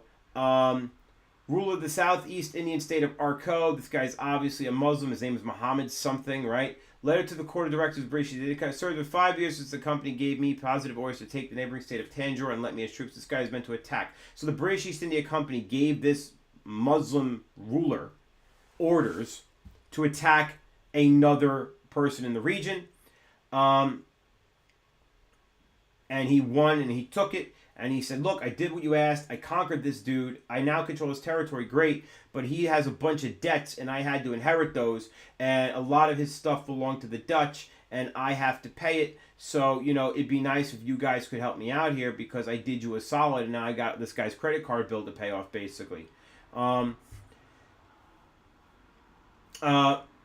And you can see how nice and respectful he is, because obviously, he says, I am thankful to you day and night. Nonetheless, I cannot conclude this without noting that by changing your mind, now insisting that Prince of Tanjore be restored to his throne, you're opening the region to your enemies. So in other words, the British have changed their mind. I didn't read the whole document, I'm just skimming. The British said to him, attack this dude and take him out. And now the British are saying, we changed our mind, we're going to give that guy back his land, you need to leave. And this guy's like, yo, bro, I took this place over. I've been paying the debts. I've been running the state. I've been doing all this stuff. This is all part of my land now. And I'm gaining something out of it. And I've been the one handling it. You asked me to do this. And now you're going to take it away from me and give it back to this guy when you asked me to help you out? What the hell, dude? And so that's the attitude. So for this theme, just by reading the first document, I would kind of summarize this theme. And that is Indian ruler felt betrayed because he had to follow British desires. And I would just put 1 because that's document 1. All right, doc 1. Now, I'm putting that under theme 1 because it's the first document I read. Are there other documents that are going to have a similar theme? I don't know. Let's look. Maybe document 2. Here's an Indian artist, seen from a wall painting depicting the Battle of Polier, in which the South Indian state of Mysore defeated an army of the British East India Company. The painting was made circa 1784 and used to decorate the palace of the rulers of Mysore. Hold on, wasn't this guy from Mysore? Or am I making that up? No, Arcot. He was from Arcot, different place. All right, so this meant that there was a fight where these Indians defeated the British. They defeated the British, okay? So that's a totally different theme. That is active resistance to the British Indian. I'll move my big head, hold on. Victory, Doc 2. And I'd be plotting like this. Like, this is how I'd be doing it. And that's a very different theme, right? It's not nothing to do with the Indian ruler feeling betrayed. This guy's actually fighting them. Okay, now this one.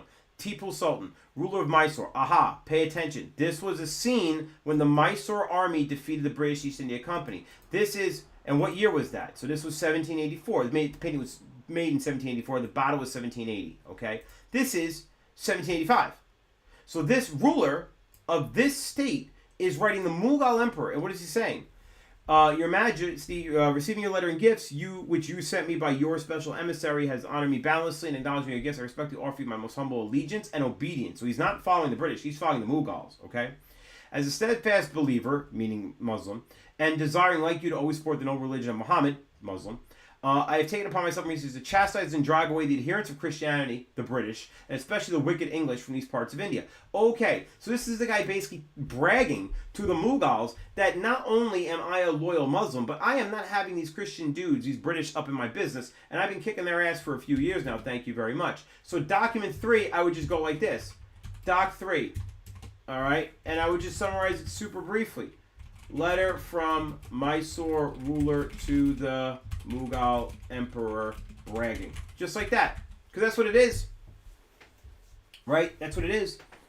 And so now that's part of the same theme. That there were Indians who were independent enough, because get back to our point, our question, right? How much independent ability did the Indian rulers have to do what they wanted? Well, if this guy was able to fight the British successfully, beat them, and then swear allegiance to the Mughal emperor directly, and then brag to the Mughal empire that I am the baddest dude on the block, these British know that what they're going to get if they come at me. That's a theme that's very much on the same level as document 2, especially when it's talking about the same series of events. So you should put those together. And on and on and on. You do this for all the documents. And you should end up with 2 or 3 themes. And once you have all the documents themed up like this, now you're ready to write. Now you're ready to write. That's your full planning outline for a DBQ. That is how you do it. And then, once you've got your themes, you have your groups. Those groups are going to be how you do your actual DBQ. So you're making your thesis based on what your themes lead you to. So what is your overall conclusion? You have to read the documents. You can't start with a thesis. You notice I don't have a thesis here. I have to come up with all the themes. I don't know what the evidence says yet. That's the point. It looks to me like I got a guy saying, you know, bro, you guys kind of did me dirty. And I got another guy saying, hey, I fight the British. That's how independent I am. So they're not just kissing ass. You know, like the first guy was kind of kissing British tail a little bit, but he was expressing how annoyed he was at the whole thing. So he was polite and respectful, but he was annoyed, right? This guy is like, I fight them. Screw them. And then you have to go through the rest and see what they do and come up with other themes. And then once you have them all grouped, you could summarize these themes. Right? So what is theme 2 right now to me? Theme 2 right now to me is something like, if you want me to make a thesis out of what's here so far, right? Just what's here so far. There were many instances of Indian rulers exercising various amounts of independence from the British, some going as far as even to actively fight and defeat the British East India Company in battle. That would be like my thesis statement. Then my group sentence would come next. And I might say something like, through a range of efforts, I'm being too complicated, none of you would say that. I might say, using methods like letters of protest, which is document 1, all the way up to and including active military battles, which is document 2, and then document 3 brags about document 2. And I don't know what the rest of the documents say, right? So I'm just going with that for now. We can see, don't say we, it is clear that the princes of India were not simply abject subjects of, or not simply weak subjects of the British. Something like that. I'm trying to use words you would use, not words I would use. So that's how you do it. If you follow that model, yeah, you might say, Vagno, it's going to take me 15, 20 minutes. Good. Who cares if it takes you 15, 20 minutes? What do you care? The most important thing is to score points. Do you think you're more likely to score points if you do this or less likely to score points? A lot of kids think if I'm not writing, I'm losing. That is wrong. Have you not go reread the essays that you guys have done for me. Go see what happens when you just start writing. And it's like a psychosis on paper. It doesn't make any sense. It's not written English. It doesn't follow basic grammar. You're not spelling basic words right. That's the result of panicked writing. I don't know. And you're just typing. Like, that's not going to work. Your brain cannot move that fast. You need to organize your thoughts first. And I promise you, if you do something like this, you'll suddenly have the ability to basically have it write itself. If you want to be careful, if you want to be clever, you probably could just put your scrap work here in the box and then do something like typing your paragraphs over it, and then you can even come in and like copy and paste stuff in if you wanted to from down here. I don't know if I'd recommend that, but if you don't want to write it on paper and then have to retype it anyway, you might be able to do even like that. It depends on you. You know, they're going to grade what's in the box, so to be careful. But I'm just saying, if you want to know how to do the DBQ, that's the way I do it. The LEQ is basically the same concept, except there's no document on the left. So you have to come up with an answer and come up with categories of investigation. I'd make the categories first before I make the thesis. I mean, how are you going to make a thesis if you don't know what you're going to talk about? In your head, you got to think about what I want to talk about first, and then make the category, or then make the thesis from the categories. All right, so that's that. Now, bagels and pizza. Yeah, we'll see. Can you go over decolonization? Yeah, I went over a lot of it, but basically decolonization is this withdrawal of Europeans from their colonies. It's largely after World War I, after World War II phenomenon, and it basically is mostly done because it is impossible in a post-Holocaust world to sit there and say, yeah, it's all right if we rule people who don't want to be ruled by us. It's totally moral. Like, how could you take that stance, right? Like, how? It doesn't hold water anymore up to that point. Because we just saw what happens when Hitler tried to do that, when Mussolini tried to do that. We saw what happens when the Soviets were doing that. Like, there were lots of people around the world who were doing that, who the West was calling bad guys, like really bad guys. So if they're really bad guys and you're doing the same kind of thing in a different way, are you any better? And so it became massive public pressure to let these colonies go. Now, the legacy of decolonization is a sloppy, brutal mess because the maps left behind by Europeans bore no resemblance to the local peoples and how they lived their lives before Europeans showed up. So basically, Europeans show up. They show up in, like, say, 1895. They take over huge parts of Africa. They chuck up the maps however they want to. Force people who have been bitter enemies for centuries to live together and pretend they're all the same because they all happen to be the same shade of skin. And then, really not long after, 50 years later, less than 50 years later, They're all bouncing out of there. So they come in like a freight train, reorganize society in a 50-year period. Societies that have been there for thousands of years. In a 50-year period, reorganize everything, redraw the maps, change who's in charge, force language, force culture, force religion, and then go, oh snap, that was fun, I'm out of here, yo. And they all leave. And they leave a mess. And everywhere that they left, there's been brutality everywhere. You point to any of the conflicts in the world right now, with the exception of the Ukraine war. Hamas, Gaza, Palestine, Israel thing, that's a result of the British leaving, British mandate system, where the British said to the Israelis, or to the Jews, there were no Israelis at the time, we'll give you a homeland in Palestine. 10 minutes after they told the Palestinians, hey, yeah, we'll give you a homeland in Palestine if you help us fight the Turks. Like, this was a thing. This was a thing. There was no country of Jordan until the Europeans effectively created it from what was left of the Ottomans. Stuff like that. You get the withdrawal of Europeans in Africa, and you get stuff like the Rwandan massacre. You get stuff like how Somalia has no government. You get stuff like India with the Radcliffe Line and the decision to make a Muslim state in India and a Hindu state in India, and it's been tension ever since. So that's decolonization's true legacy, is the absolute just crap show that follows, because it was so poorly planned out, both in how it was colonized, the plan for colonization, and the eventual withdrawal. You know, it really was a mess, and it shows just how utterly callous it was towards the people that were there. Would you recommend stretching a little bit break between MC? Yeah, you kind of have to stretch. You kind of have to stretch. So like between MCQ, well, hold on. Do you mean MCQ and SAQ? So there's an MCQ section, a very small break, and then an SAQ section. If they let you stand up and stretch, stand up and stretch, of course. Yeah, I don't know what they're going to let you do. Now, so the way it works, guys, is 2 sections of the test, big sections. MCQ, small break, SAQ. Then big break. Then you do the essays. You absolutely need to take a break between those 2. Like, your brain needs a break. You need to shut it down for a minute, all right? You need to idle the car. Go to the bathroom, wash your face, do what you got to do, get a drink of water. Do not sit in that room if you have an option to leave it. Leave it. Get some fresh air, clear your head. You're going to need it, because the hardest thinking is about to happen. You got to do the essays, and that's going to require all your mental stamina. If you leave yourself in there, you're not locked in. You're locking your brain out. Don't do it. All right, get up, take a break, clear your head, come back. Nationalism, capitalism, communism. I sure can. Let me just look at some of these others, because I want to see what else is on the list, and I'm not even halfway down the chat, so there's plenty more here. How would we use context for something that happens after the time period? You won't. You can, but you won't, because I say you shouldn't. Make your context background.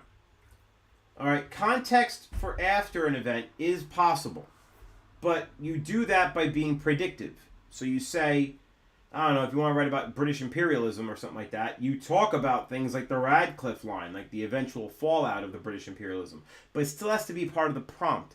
So don't do it. It's a bad strategy. Yes, you're allowed. You're allowed to do a lot of things I never told you about, because I don't want you doing them, okay? That's my job as the adult in the room, is to make sure that I know which options to present you guys, because some options are better than others. Do not do that. Yes, it's allowed, but don't do it. Keep your context to basically the idea of a background. You have the entirety of 9th grade to draw from. There's got to be context out there somewhere. Can you please give writing tips for the LEQ body paragraph? Yeah, I can. Let me get to some of this other stuff and I'll come back to it. Can you go over anything from the first few caliphates of the Islamic countries like the Abbasids and Umayyads that would be useful for context? Yeah, sure. I mean, there was the first 4 caliphs, right? So Muhammad ruled, died. Then Abu Bakr, Sunni. Then Sunni caliph. Then you had Umar, another Sunni caliph, both highly successful. Umar is murdered. The suspicion falls on Ali, so Ali is not chosen as 3rd caliph. Uthman is chosen as 3rd caliph, but Uthman is a Umayyad, the same family that tried to kill Muhammad, so that was very stupid. Uthman, for his credit, wasn't a bad dude, he just had a bad family name, and he's eventually murdered, probably by Ali or a supporter of Ali, probably a supporter of Ali. Ali then becomes the new caliph, the 4th caliph. When that happens, the Umayyad clan basically rebels, blaming him for the murder of Uthman. They are defeated by Ali. And rather than wiping them out, as Ali should have done, Ali just chooses to be merciful to them, which was a huge mistake, because they eventually plot an assassination of Ali. They pull it off. Ali is murdered. They coordinate that with a rebellion. Ali's family is hunted down and killed. Some of his sons are killed. And they are able to establish the Umayyad dynasty from that point forward. The Umayyad will rule basically the entirety of the large Islamic empire that was formed until they are themselves tossed out by a rebellion by the Abbasids, the House of Abbas, a different group, and they become the Abbasid Empire. And that's really it. The Abbasids will be there until the Mongols finish them off, basically. Let's see. Capitalism, communism, LEQ body. Can you give me an example of a parliamentary democracy? Yeah, sure, Britain. So what's a parliamentary democracy? Most European democracies are parliamentary. What's the difference between a parliamentary democracy and what we have in America? A parliamentary democracy has a prime minister. The prime minister's job is to be kind of like a leader or a co-leader of government, or to rule in the name of a monarch. So England's a good example of this system. England's got a prime minister. The prime minister is not like our president. You don't vote for the prime minister. You vote for his party. And then the party chooses their party leader, who becomes the prime minister. That prime minister then goes to the Queen of England, now the King of England, and says, hello, Mr. King or Queen. We've had an election according to our constitutional monarchy, and according to our election, my party has won. My party has chosen me to form a government. I have formed a government, and I need your blessing to go forward and rule in your name. That is what parliaments do. Okay? They're otherwise very similar to Congresses. That's what they are. The major difference is their president. They don't have a president. Some have a president as well, but they have shared powers with the prime minister. A prime minister has much less power than an American president. A prime minister has to answer to his party. For example, the British just had an election last year. The new prime minister of Britain, Keir Starmer, is already in enough trouble with his policies that his own party is rumored to even be considering to replace him already. Now, that's not possible. The Republicans cannot go, you know what, man, Trump, it ain't going so hot, bro. Tariff war ain't doing what we want, so let's replace you. They can't do that. We voted for Trump as a nation, so he is president. His party has no power over him at all. In a parliamentary system, they absolutely do. The parliament can just remove their prime minister. They can do what's called a vote of no confidence. So that's the only major difference, okay? A lot of European countries and African and Asian countries that had European rulers have resorted to parliamentary systems because that's what they know. But that is the major difference. LAQ, can you talk about the apartheid? I can talk about apartheid. So let's talk about apartheid since we're talking about British imperialism and all that. Okay. South Africa is a big bag of stuff. So I did do a video on South Africa. It's on my playlist. If you're asking me about it, you didn't watch the video. So, what can I tell you about South Africa? Well, a whole lot. All right.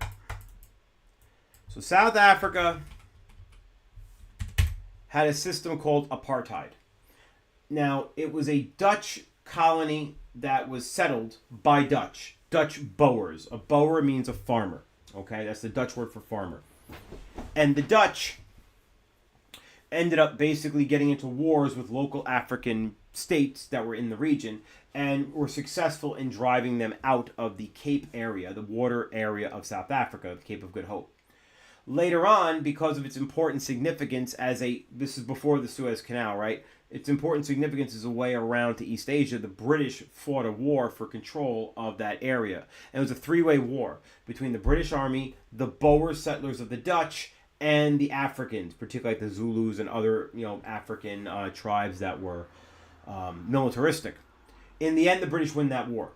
They take over South Africa from the Dutch, and the Dutch settlers move northeast into their own new states, again, forcing Africans out of them as well. And so that kind of is the situation. Now, because there was a class of whites in South Africa, the British leave South Africa.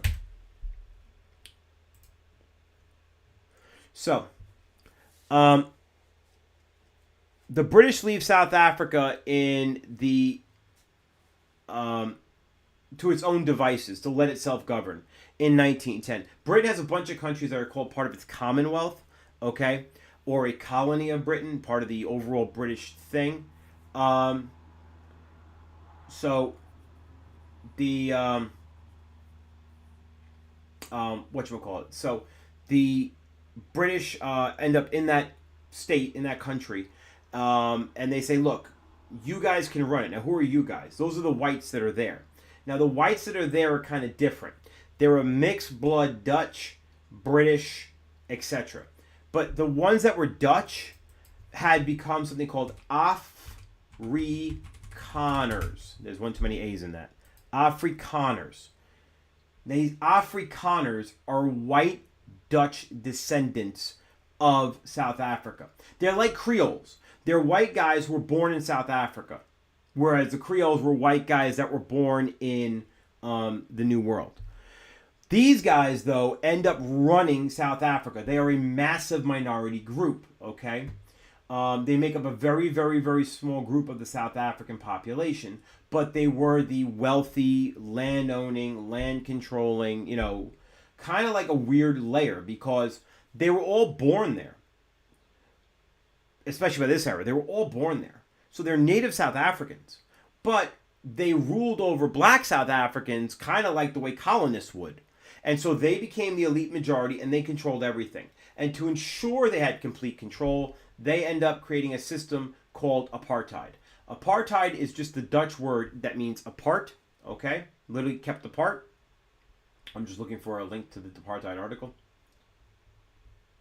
Apartheid. So apartheid, and you can read this, because why is it in English if these people are Dutch? Well, it's English, it's Dutch, and then it's African, South African, probably Swahili, okay? So this bathing area is reserved for the sole use of members of the white race. They literally had racial groups. It was white, it was black, and it was Asian. That was it. We talked about Gandhi, for example. When Gandhi was here, they were like, nah, you can't buy a first-class ticket. And he's like, what do you mean? I'm rich, I'm trained in British law, I speak perfect English. What are we talking about here, homie? I paid for the ticket. And the guy's like, yeah, that's all well and great, bro, but you ain't white. And first-class tickets are for white folks, so go get your money back and get yourself to the back of the train. That's what happened. This was that. So you all are familiar with racial segregation in the United States. This is that on steroids. It's way more serious. Blacks were forced to live in areas that were called homelands. They were like reservations. And you were assigned a tribe. It was like, okay, you're a Bantu, you're a this, you're a Zulu, whatever. And sometimes you really were, if you were black South African, and oftentimes you were not. And wherever you were like listed, that was your area to live in. You couldn't choose where to live in South Africa. You lived somewhere in that region because that was your homeland, according to the whites. And this system lasted until, again, I was in 6th grade when this system ended. This system went for a long time. Now, South African independence, as a contrast to Indian independence, happened at around the same time.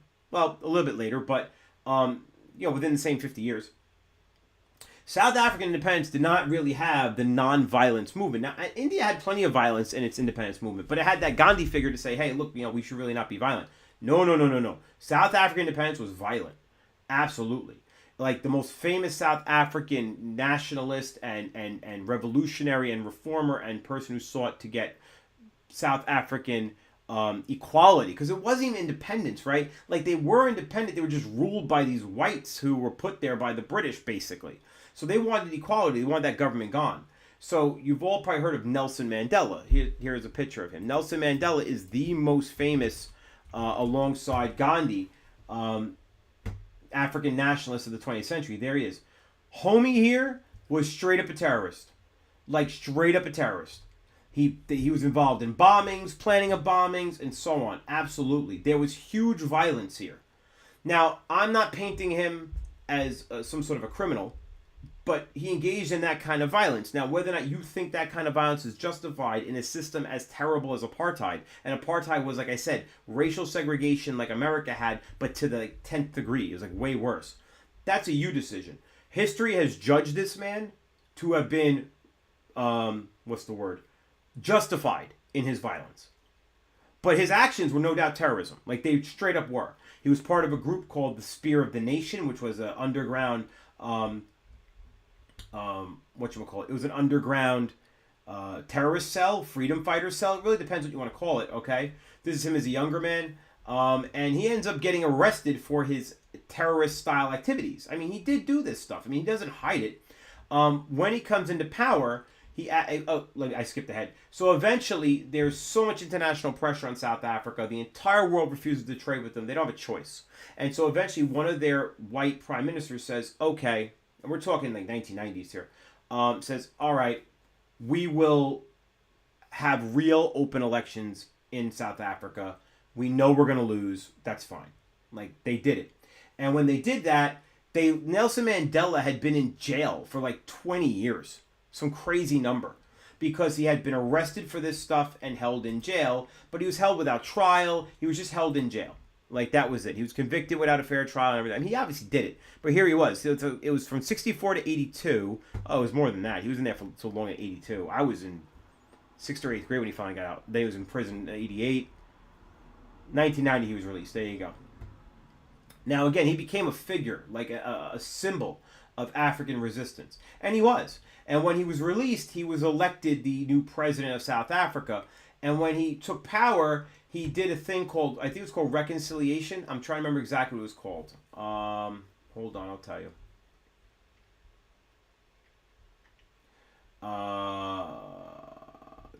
Reconciliation.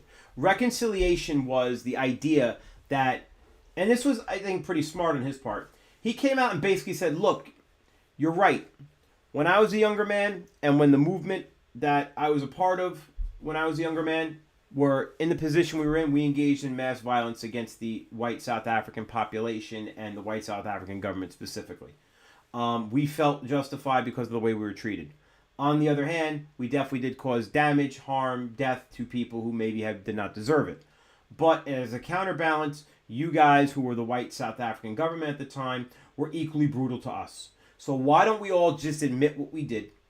We all accept that these were the things we did in those days. Those were darker days. Let's all reconcile this as just the reality of what was. You did wrong by us, we did wrong by you. And let's all move forward as a new country. That was reconciliation, right? This is the only place that's ever really happened. Now, was it successful? Not really. South Africa is okay, but it's got a lot of problems now. It is run by the same party he was in, the African National Congress, and it's got a whole bunch of problems now, a whole bunch. It's not a nice country. You wouldn't want to live there. There's a huge amount of mess. It's not a safe place. It never was. But it is an example of this general trend towards independence and freedom, and it certainly is one of the more famous stories of that. Okay, back to the chat.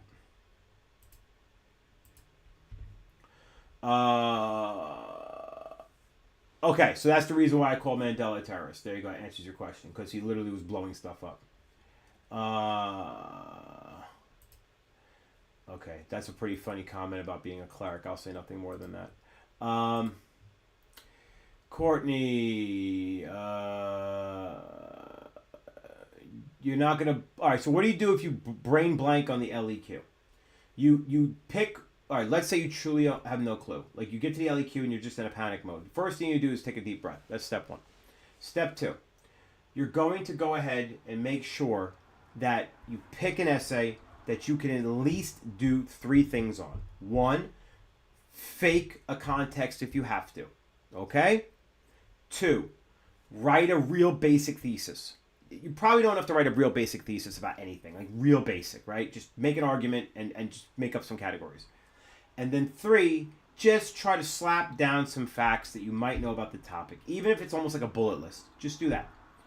You can theoretically get points without even having an essay written. Like, it could just be bullets. All right? It won't be many points, but you can. Even if you could scrap 2 points out of it, that's better than nothing. You know, the average score in LEQ, remember, is going to be like 2.5 points. So if you can get 3 points, great. That's at least above average. If you get 2 points, you're a little below average. Hopefully you'll make it up somewhere else. So if you're really, truly in a panic state, do that. My real advice is to calm down. Close your eyes for 2 minutes. Just count to 60. Counting to 60 is a long time. If you really count slow, do your Mississippis. Don't think about nothing. Just count to 60. When it's over, you will be in a better mental state than you were before you started. And if you're not, count to 60 again until you are. Do not sit and stare. I see some of you do that during essays. You sit there and you get like this 1,000-yard stare like you just did your 3rd tour in Vietnam. No, okay? Do not sit and stare. Turn your brain on, and if that means turning it on to something that's not the essay, fine. If you have to recite the lyrics of your favorite song in your head, do that. Why? Because you need to break that panic. The panic is paralysis, right? A panic is fight or flight response. So if somebody, it's like if, you're on the road and all of a sudden, somebody flashes lights at you and you didn't expect it, you panic, right? Your body literally freezes. That's a panic response. The same thing happens to your brain when you're panicking. Your brain freezes. You need to unstick it. It will turn back on, for Christ's sake. It is a useful organ, but you need to unstick it. So think about anything other than the test. Anything. Think about anything else. Again, decide now what song you're going to sing to yourself in your head if you get in that position. If you have that ready, you'll be okay. I promise you'll be okay. All right? Draw a doodle on your page, on your scrap paper. Okay? Doodle anything you want. Doesn't matter. Doodle me as a half a unicorn. It doesn't matter. Doodle anything you want. Something that breaks your brain out of the panic will get it started again. The panic is temporary. It's your natural instinct to fear. Don't worry about it. It will go away. Just do anything else. All right? All right. Okay, we remove this. I'm fired. Cool. Great. I hope I get a good severance package. Okay. I don't know who this is, but this person's now blocked and reported. That's really gross. Promoting harassment, promoting terrorism. Let's go with that. Okay, that person's gone. See ya. Remove, report. This person's a jerk. I don't know who they are, but goodbye. Okay. All right, so. What's the difference between a totalitarian and authoritarian system? Okay, the difference is the amount of control the government actually can put in place. Okay, that's the real difference. The amount of authority that the person actually has. That's the actual thing. Okay. So, as an example, all right. So let's say, for example, I'll give you examples. So China today is authoritarian. They're not totalitarian. China in the days of Mao was totalitarian. China in the days of Mao was a government run that could and did exercise complete authority over people's lives. Authoritarian is the same kind of instincts, but without the capacity to actually enact them. There's very few totalitarian states that can exist today because of a lot of the modern things that we have. A VPN gets around China's, internet wall, that kind of thing. So that's the totalitarian piece of it. But it's not like it's super easy. It's not like it's super easy to do that, okay? It's actually quite difficult to exercise mass control over a population. Often you need to have the population in almost like a state of sort of self-control where they're too afraid to do anything. Authoritarian is the idea that I will give you rope and give you the appearance of freedom, but you have no legal right to it. And so I can take it away at a thought. And there are plenty of states like that. You have no rights in China. If China wants to take away your freedom, it's gone. And they have all the authority to do so in the guise of communist Chinese law because they've given themselves the authority to do so. Putin runs an authoritarian regime. You have no rights there except what Putin lets you have. So yeah, you might go completely ignored and do whatever you want for almost all of your life, and you'll never come into contact with the authoritarian side of government. But the moment you cross the government and they decide you're a problem, off you go. All right, so that's the major one. Okay, this kid is getting removed.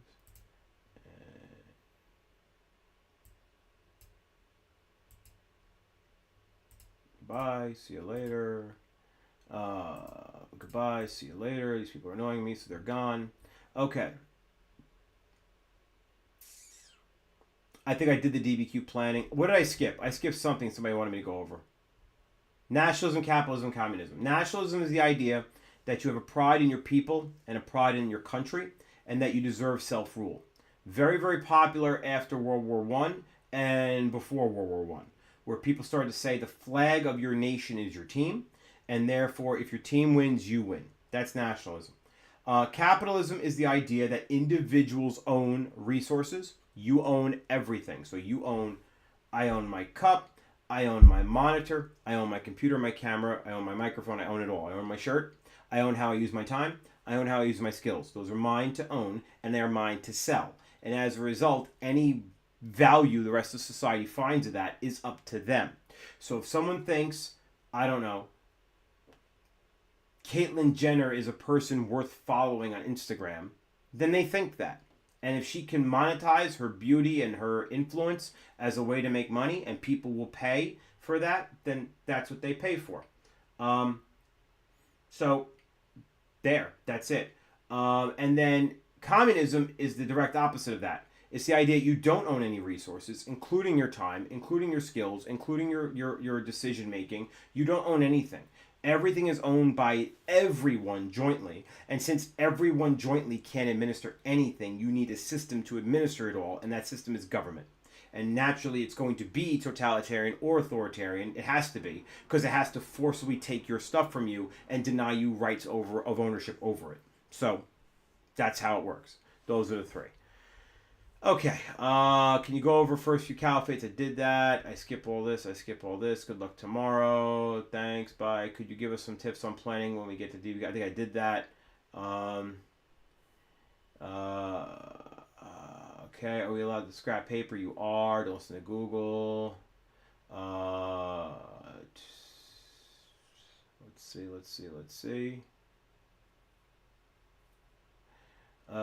Dutch East India Company. So the Dutch East India Company could very much be on the test.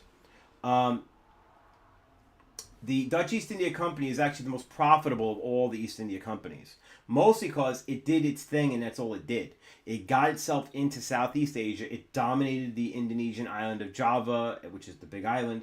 And then it did its thing on administering the crops and the spices, and it traded it, and that was largely it. It did involve itself in some local politics, but it's a very, very, very small territory. Much more easy to govern than a place like India was. They didn't get into stuff like, hey, let's get into a mass multinational opium trade for dope, for tea business or anything like that. They didn't fund their own private giant armies like the British East India Company did. They did have their own, but they were much more like business and much less like multinational army. Okay, so that was the Dutch East India Company. They were the first and most successful of the East India Companies.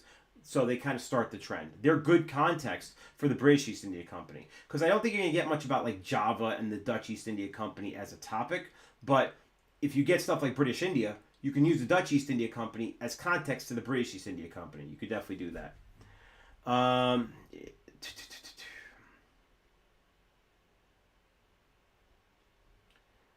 right. Let's see. Can you please go over the Cold War summary, main ideas? Yes, I can. Sorry, somebody did ask about that. Cold War. Okay. Cold War is a lot, so let's break it down. First off, it's a time error. The Cold War is the moment Hitler eats that bullet and is burning in the backyard of the Reichstag all the way until the fall of the Soviet Union and the Berlin Wall. That is 1989, fall of the Berlin Wall. I think 1989, it's been a while. 1989. Okay. So, I got a piece of it somewhere around here. All right. I did, Abby. I went over the parliamentary thing a bit ago. Sorry. You can look back at the VOD later. It's definitely there. So, the fall of the Berlin Wall, or the Cold War leading up to this era. So, what the heck happened? Bottom line is, before Hitler was ever even thought to be a threat, before Mussolini was thought, before fascism was ever thought to be a problem, no, you're far. It's no big deal. I figured that you walked away. It's okay. That's why the video's there. You can watch it later. So before any of that stuff happened, the Western countries, America, Britain, France, all thought communism was a far greater threat than the fascists. Winston Churchill said, Mussolini is a man we can do business with. And he was right, because Mussolini was a fraud. Mussolini did not believe in anything Mussolini was saying. Mussolini changed his story 50,000 times. So yeah, of course you could negotiate with a guy like Mussolini, because Mussolini just needed to get the best offer on the table and he'd take it. But Mussolini also fell in love with his own legend. And unlike Mussolini, Hitler, who got a lot of his whole shtick from Mussolini, was a true believer in what he said. Hitler believed what he was saying. Hitler really hated the Jews, really thought they were part of a conspiracy, really thought Germans had betrayed, the government of Germany had betrayed the German people and the German military. He believed all that. 100% true believer. So, The fascists were seen as a less dangerous threat because they looked at fascists and they go, well, fascists are authoritarians, true, but they still let businesses do their thing. They're not seizing anybody's property, really. All right, they're picking on Jews, but doesn't everybody pick on Jews? That was kind of the attitude, actually, in Europe. Like, Jews have been harassed in Europe for 1,000 years. Like, that's nothing new.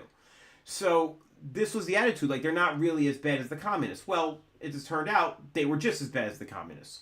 And so when the war began, remember, Hitler and Stalin had a deal. They wouldn't fight each other. And then Hitler broke the deal. Now, they were probably both going to break it at some point anyway. But Hitler broke the deal. So once he breaks the deal, now Stalin and the Soviets are basically allies with the British, the French, and the Americans because the enemy of my enemy is my friend. They didn't think of Stalin and the Soviet Union as good guys or good allies. They were like, well, we're all fighting these guys, so we might as well at least coordinate the effort. And so when that happened, it's important to notice this, but the Soviets really did do a heavy burden of beating the Nazis. Like, the Nazi invasion of the Soviet Union destroyed the Nazi army. Not completely, but put a massive dent into it. Now, it's very much like the Ukraine war in a lot of ways.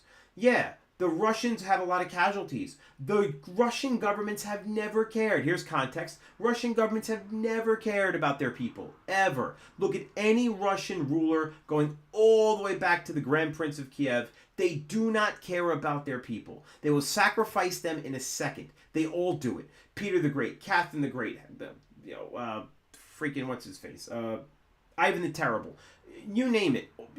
All the Romanovs. They don't care. They sacrifice their people. They do not care. And the Soviets certainly didn't care either. Stalin was a horrifying mass murderer. And that's true today. Putin doesn't care. So, yeah, sure, they just throw their men into the grinder and they die. Who cares? We got plenty of Russians here. And then eventually they win because this is the way that they've always been. Like, they just outlast their enemies. And so that's kind of what happened with the Soviets. They just were willing to take the punishment until Hitler's forces were ground to dust and he was forced to retreat. So that meant that in reality, Stalin viewed himself and his country as being the ones who actually beat the Nazis. And it was certainly true that the war against the Soviets in Russia, the Germans, the Nazis, and the Soviet fighting, was a turning point against the Nazis. It really was. So when Hitler finally dies, and in come, and I need a map for this, Cold War Europe map. All right, so when Hitler finally dies, is the wrong place to get that map.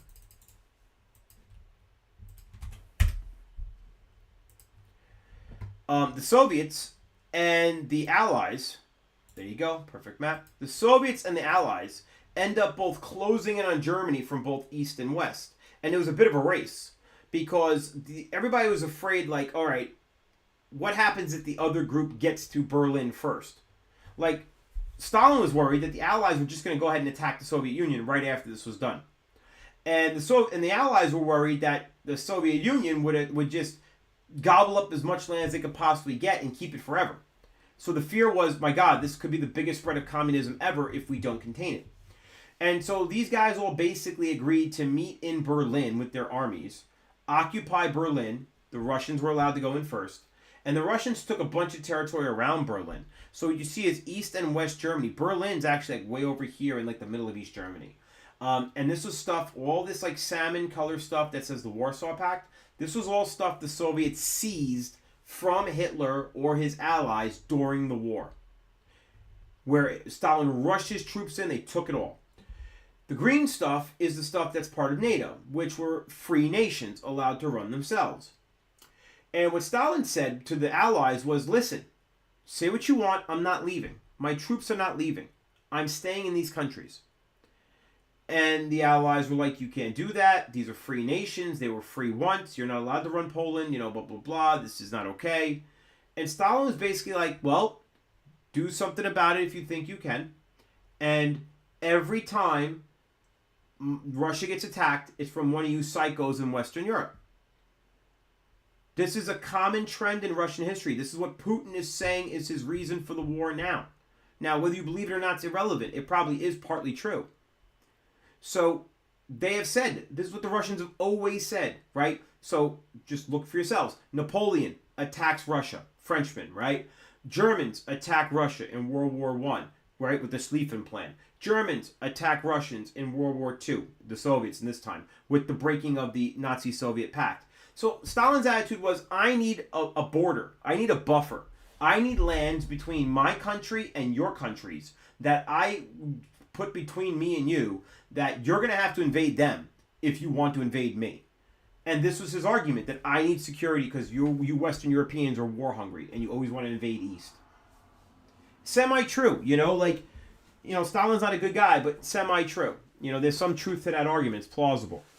And Putin's got the same argument today. And again, it's plausible. His argument is, well, more and more of your countries here, more and more of these countries have joined NATO in recent years. And I feel like you guys are going to make an attack on the Russian state. And I don't want that. So I'm attacking Ukraine because if you make them part, because I told you if you try to make them a part of, because Ukraine's right here, right? It's not on this map because back then it was an independent country. And so he's saying, I will invade them because I don't want them to become part of NATO. I don't trust you guys. So that same trope has always been used by the Russians, that the Westerners always attack us, so we need a border. And that was his argument. These border countries became what was called satellite states, like the Soviet Union's the planet, and these are the moons that revolve around it. And the name given to the nations that were under Soviet control was the Iron Curtain. And the argument was that no one was allowed beyond these borders. No one was allowed to know what happened beyond those borders. Newspaper reporters were not allowed in. There's obviously no internet or anything like that, right? So this was kept quiet. Nobody really knew how these societies worked or what they did or anything like it. So because the Soviets purposely controlled them. And the Soviets would say, oh, there's free elections, like they had an election in Romania last week. There was a communist versus a communist, and the communist I didn't like got shot. But we had an election, and one guy won. And they'd have these fake elections all the time. They did this all the time. So this was the nature of the way this develops. Now, because of the tensions between the Soviet Union and the United States, mostly escalated by the fact that the U.S. had a nuclear weapon that they used on Japan, the atomic bomb anyway, and then the Soviets developed their own, and an arms race develops, and eventually both nations have a whole arsenal of nuclear weapons. It became impossible for these nations to kind of settle it old school, and the United States and the Soviet Union have a fight to settle this difference, because one nation would nuke the other. So instead, the Cold War became the name for this, where these nations were at war, but they couldn't fight hot conflicts because they would annihilate each other with nuclear winter, right? They would all kill each other. It's still a problem today. So instead, there were proxy wars. So the Cold War was not cold. There were plenty of fights in the Cold War. Example, the United States fought communists in Vietnam as a proxy war because they didn't want communism spreading in Southeast Asia. The Soviets invade Afghanistan because they wanted to extend their influence into Central Asia. There was numerous conflicts in and around the city of Berlin, which was partly free and partly Soviet controlled. And it led to blockades and things like that and so on. There was the Cuban Missile Crisis. So when I asked about the Cuban Revolution, the Cuban Revolution was when communists, backed by the Soviets, overthrew the regime of the kind of dictatorial regime that was in Cuba at the time. I think it was Batista was the guy's name. And this guy was seen as a puppet of U.S. business interests and the mob, which he was. Watch Godfather 2. And and so the communists overthrew the place. We tried to overthrow Castro and assassinate him like a couple of hundred times. You can bring water, I'll explain in a minute. They tried to assassinate him a couple hundred times. So it was a whole thing. So the Cold War was just that. It was this ongoing series of conflicts. The Korean War was another example. To stop South Korea from becoming communist, we fought the North Koreans. These are proxy wars. This goes on until the Soviet Union collapses. Why does it collapse? Because economically, communism is a failed model. It doesn't work anywhere it's tried. You can't make a state run long-term on communism. It fails every time. The reason China has succeeded is because they've moved away from communism, and they're now like a semi-socialist, semi-capitalist society. They're not communists at all. So that's the Cold War in a nutshell. All right, I see I've lost about half my viewership, so I'm going to assume that means people are getting tired. Somehow I'm still going, but if there's no more questions, I'll go over some of these last straggler things. But I'm not scared. If you got questions, ask the questions, and I'll do what I can on these. All right.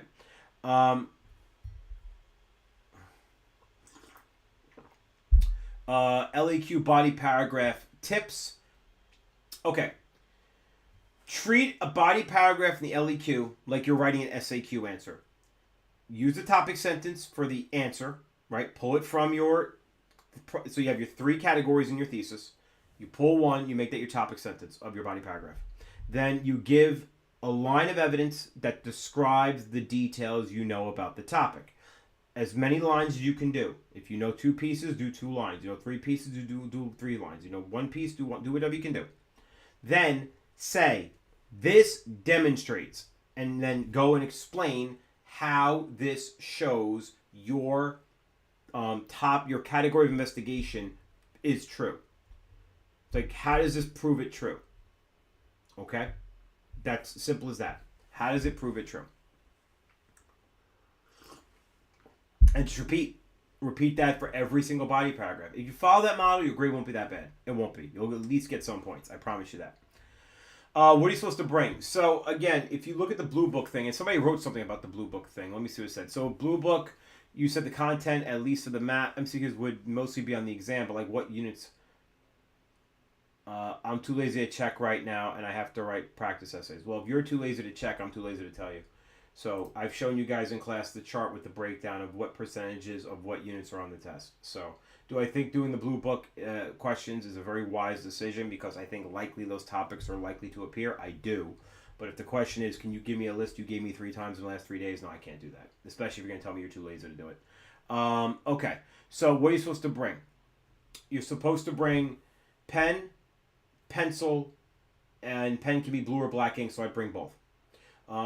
Yes, as far as I know, you can bring a pencil. I believe I saw that on the Blue Book instructions. You could check the Blue Book instructions and find out. If you're not allowed a pencil, they'll take it away from you. They're going to supply the scrap paper. You don't bring that. You can bring a bottle of water. You're not supposed to bring it into the testing room, but I don't know what the proctors are doing. They might let you. If they let you bring that bottle of water in the testing room, keep it on the floor. Do not put it on the desk with your paper. Well, I guess you don't have a paper. You have a Chromebook, so I guess it doesn't matter. Okay, I'm so used to kids spilling things on the test, so maybe they will let it. I'm not really sure. You definitely can't bring food into the room. You can't have a snack in the room or anything like that. You shouldn't even bring your phone over there. Your phone should stay in your locker. Do not bring your phone over there.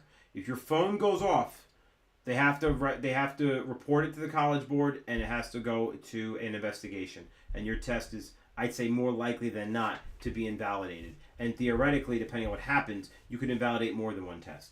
Now, you might say, oh, my phone's on silent. Yeah, but listen, I own a phone. And sometimes, even when it's on silent, an alarm I set 3 weeks ago goes off.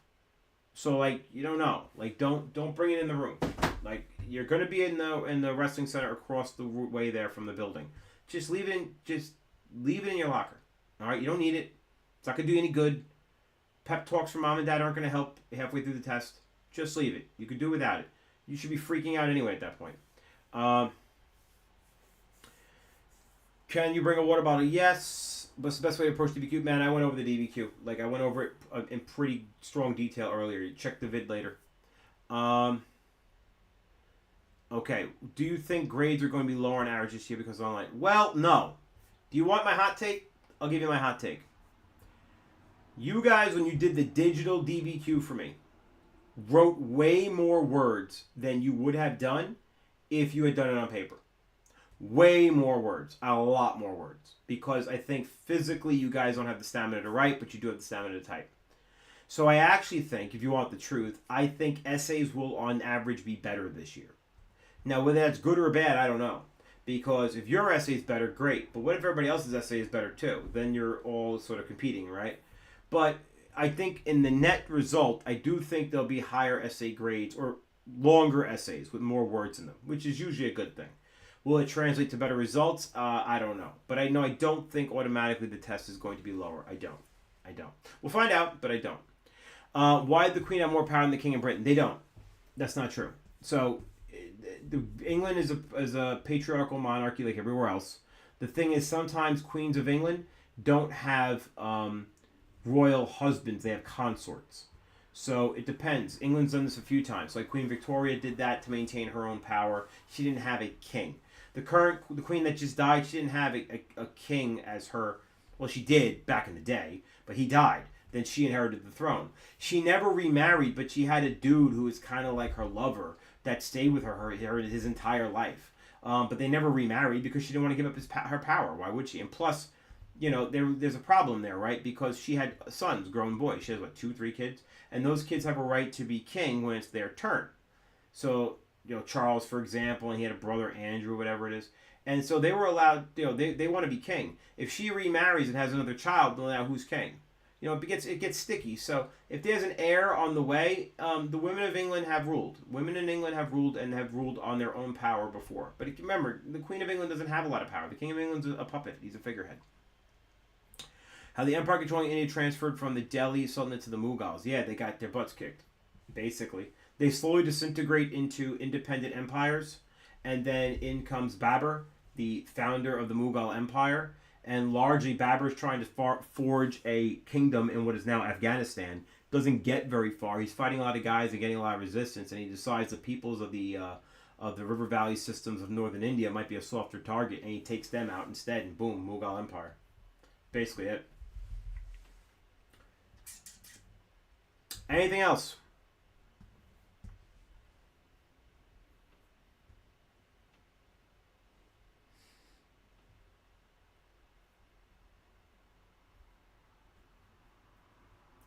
Here's what I say about AP World YouTubers, okay? They can predict whatever they want, okay? They're playing a numbers game. So if why are they basing on that? Because last year, the main form was on 20th century communism, right? But listen to me. There's like 7 versions of the AP exam. You may not all get the same version. You probably will, because the way that works is if there's a certain number of kids in a single school taking it, you get more than one version. I don't think we've hit that number. I think that number's 50, and I think we're just below it. So, look, man, don't get into the game of what's going to be the DBQ. It is what it is. How about this? It's already decided. It's already programmed into the test. It is what it is. They can predict what they want. Are they going to look like geniuses if they're right? No, because it's a safe guess. I mean, you're only covering, I don't know, 350 years of history. That is 30% of the course. I mean, they're not like taking a big sort of swing here. It's not like they're really guessing. They're not exactly betting 0-0 on the roulette wheel. They're going, let's go with black. All right, you got a 50% chance it's black. All right, you're not a genius if it comes up black. So don't put any stock into that. Be prepared. Be prepared for anything. That's all. The main religious tensions, well, Islam versus Christianity for sure. Islam versus Islam for very sure, in the form of Sunni versus Shia. In India, Hindu versus Islam, but also Islam versus the Sikhs, and India and Hindus versus the Sikhs. Buddhists versus Confucians, Buddhists versus Taoists, Buddhists versus everybody in East Asia, because they challenged a lot of governmental authority there. Who else? Oh, Protestant versus Catholic, Christian, for sure. In Europe, although I don't think you're going to get much of that because that's very AP Euro. So I don't think you're going to get a lot of that, but that's a real thing. So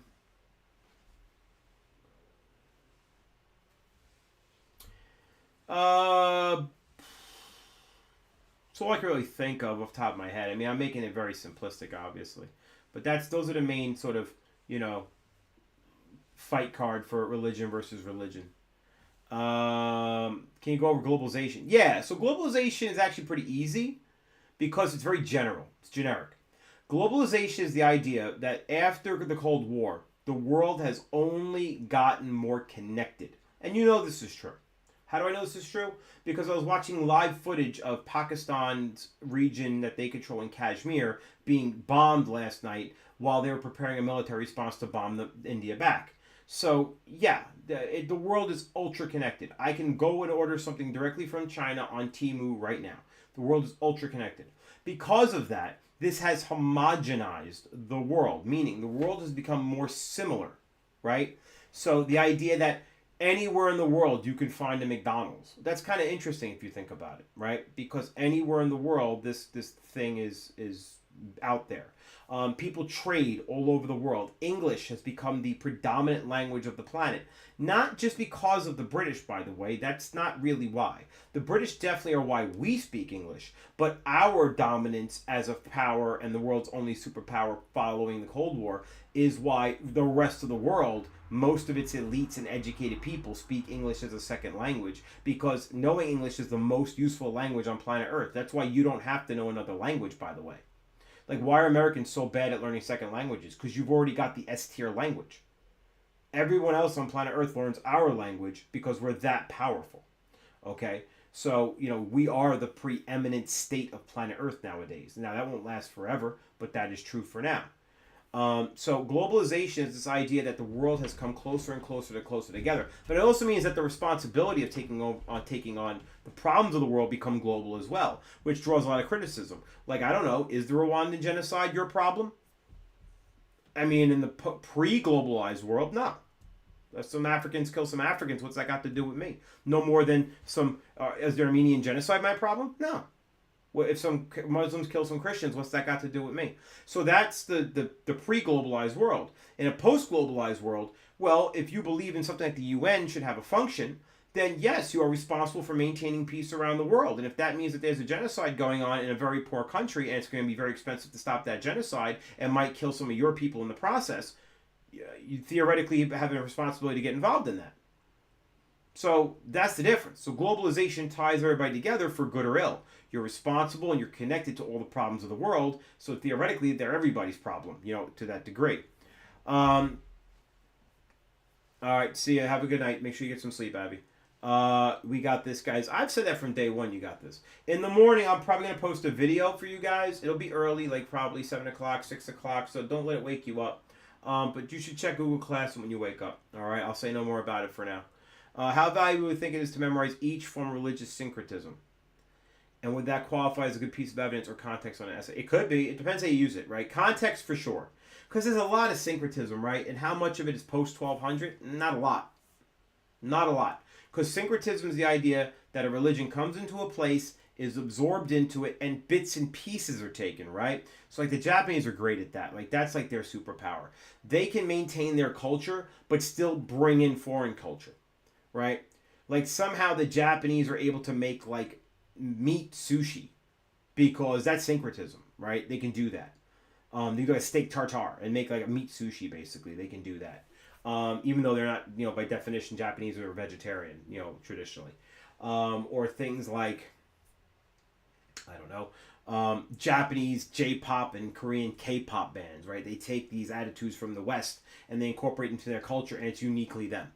Like, that's just the way it is. That's syncretism. Religious examples of that are pretty hard to find in post-1200. So for context, yeah, they're super useful. But most of that, like, when did religion show up here thing is way before 1200. Way before.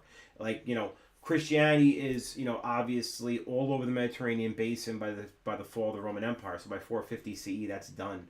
Judaism is the oldest monotheistic religion, really. Islam is all over the damn world by, 700 at the latest, 900 at the absolute latest.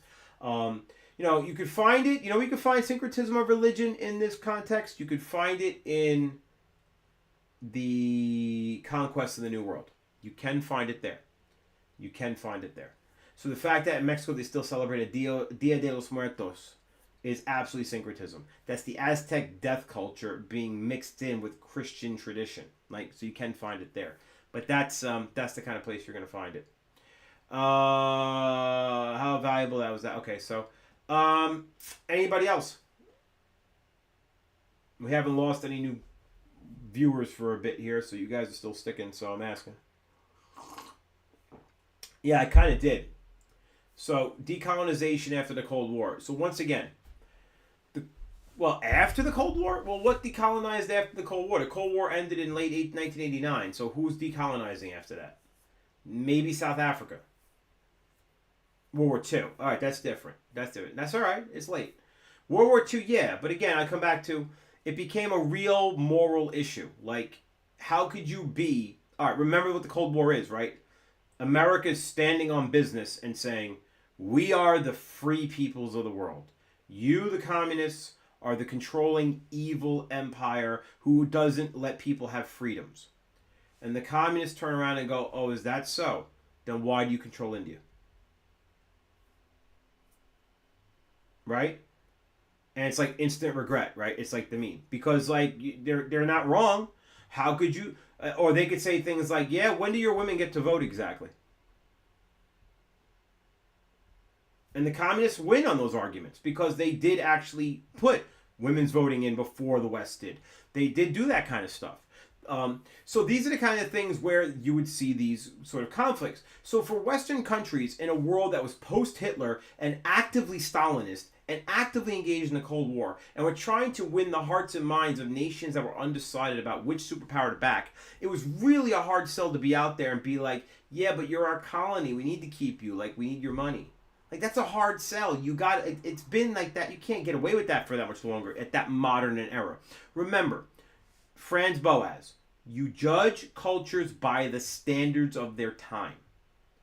In the days when colonization happened, Europeans had no problem with it. They thought they were doing a good thing, right? We're bringing Christianity and civilization to the savages of the world. But in the end of World War II, if you're still controlling people with and not giving them any destiny over their own lives in their home nations that they have thousands of years of history in, you're the savage. You're the person who's anti-civilization. And you can't possibly maintain that because in post-World War II, post-Hitler, post-Holocaust, how could you say that? So it became like really impossible. So they all start to withdraw really pretty quick time after World War II because it was just impossible to maintain this facade. In addition, running colonies is stupid expensive. You know, the British government did not make money on their colonies. Other people in Britain did, but not the British government. They lost their ass on their colonies. They were very expensive to run. Is there anything we can really do in the final 12 hours? No. Take a nap. Go to sleep. I'll be dead honest with you. Is there anything you can do at this point? No. We're all just chilling. I don't know where we got 2 people back. I don't know if they went and had a power nap, but no, there's nothing you can do. I'm not gonna lie. Even this whole thing tonight probably isn't changing much for anybody. Now tomorrow there might be some essay and I happen to go over the topic and bam, Melvagno did it. He's a prophet. Yeah, sure. I was told that last year. The reality, guys, you've done all the work you were going to have to do. You've done the heavy lifting all year long. It's not what you're doing tonight that changes anything. It's what you did all along the way that's going to pay off. Trust me. And again, I say it doesn't matter what your grade is. I swear to you, this is the truest thing I've ever told you. I will be proud of every single one of you. Doesn't matter your grade. It could be a 1, it could be a 5. Can I be blunt with you? I'm going to be equally happy with either grade. I'm okay. If you get a 1, you didn't hurt me, you didn't fail me, you didn't let me down, you didn't even let yourself down, honestly. All right? This is hard. You're not supposed to be able to do this. Again, I didn't do this in 10th grade. I was taking regular ed courses. I didn't take a single AP. I was not in honors classes. Okay? And now I teach it. Like, the world's a strange place. You can't let your experiences as a 15-year-old determine how you view yourself. You really can't. Just accept the fact that you did a hard thing that everybody else ran away from and you didn't run. That's the important piece, okay? And if you could sleep on that, you'll be fine. Courtney, did people from the industrialization era did not industrialize, did they fall or eventually industrialize? Well, you know the answer to that question because we kind of gone over it, but basically it's like this, right? Take the Qing. Actually, there's a chapter that covers this. There's a chapter we did that basically looked at the Ottomans and looked at the Qing and said, all right, these guys reject modernization and industrialization, and look what happens to them. They gone. And then looked at the Japanese and it looked at the Russians, and it said these guys embrace industrialization, and look what happens to them. They flourish. I mean, the Japanese, for a long time, after Japan spends most of the course, most of history, being irrelevant.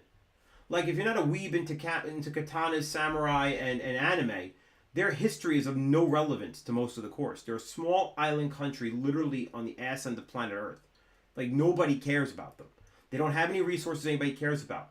They're an entertaining history, but they're not world importance at all. They're not even a candle to the importance of China. And yet, within about 50 years of work, they become the 3rd richest nation on planet Earth. The 3rd richest nation on planet Earth. That tiny little island country, that same place that spent all those centuries, in the thousands of years, in the shadow of China, being a nothing burger, suddenly becomes the 3rd richest nation on planet Earth. How'd they do that? By embracing industrialization, not rejecting industrialization. That's the Japanese superpower. Taking the things that are out there and using them in a way that benefits them without losing their identity. That's their definite superpower as a modern culture. No doubt about it. That's what makes them so dynamic. Do you have classes period 4 and 5? So 4 I'm free. 5 I have macro.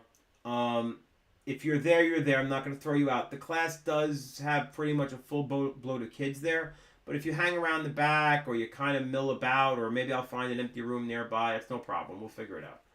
We'll figure it out. Don't worry about the macro kids, okay? They know. Remember, the macro kids all went through this. They did this 2 years ago. They get it. You don't get an hour and 40 minutes for the DBQ like that, okay? So, you remember, you get a reading period, right? I recommend you spend about, here's my recommendation. Spend 15 to 20 minutes planning the DBQ in the manner I suggested earlier. Like, be ready to give up 15, 20 minutes. Don't panic. It's fine. Then write the DBQ. Write it until it's done. And whatever time you have left, put on the LEQ. Don't let yourself have less than 30 minutes to do the LEQ. Now, the LEQ, you got to plan a little bit too, but I would much rather see a mediocre LEQ and a good DBQ than see 2 mediocre essays. All right, remember, every point on the DBQ is worth like 1.5 points on the LEQ. So you have to be smart about it. You don't want to give up DBQ points to get LEQ points. How do you choose the right SAQ? That's a hard question, Lucas. My general advice is stick to something in the 1450 to 1750 time range if you can. You can go to 1900 too. That's fine. There's a lot of opium wars and stuff like that we did in that time period. And if it's about trade, pick it. That's generally my advice. But make sure you read what the questions are asking you to do. All right? Don't just answer anything. Read what it asks you to do. That is true of all the essays. Understand what is the job I've been assigned and how do I execute that job. And never lose sight of that. Anybody else?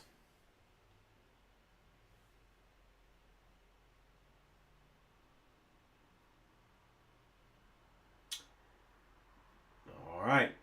I'm seeing silence, and I don't think I have much of a delay going on this thing because people are pretty snappy with responses. So, I guess we're going to call it there. All right, guys.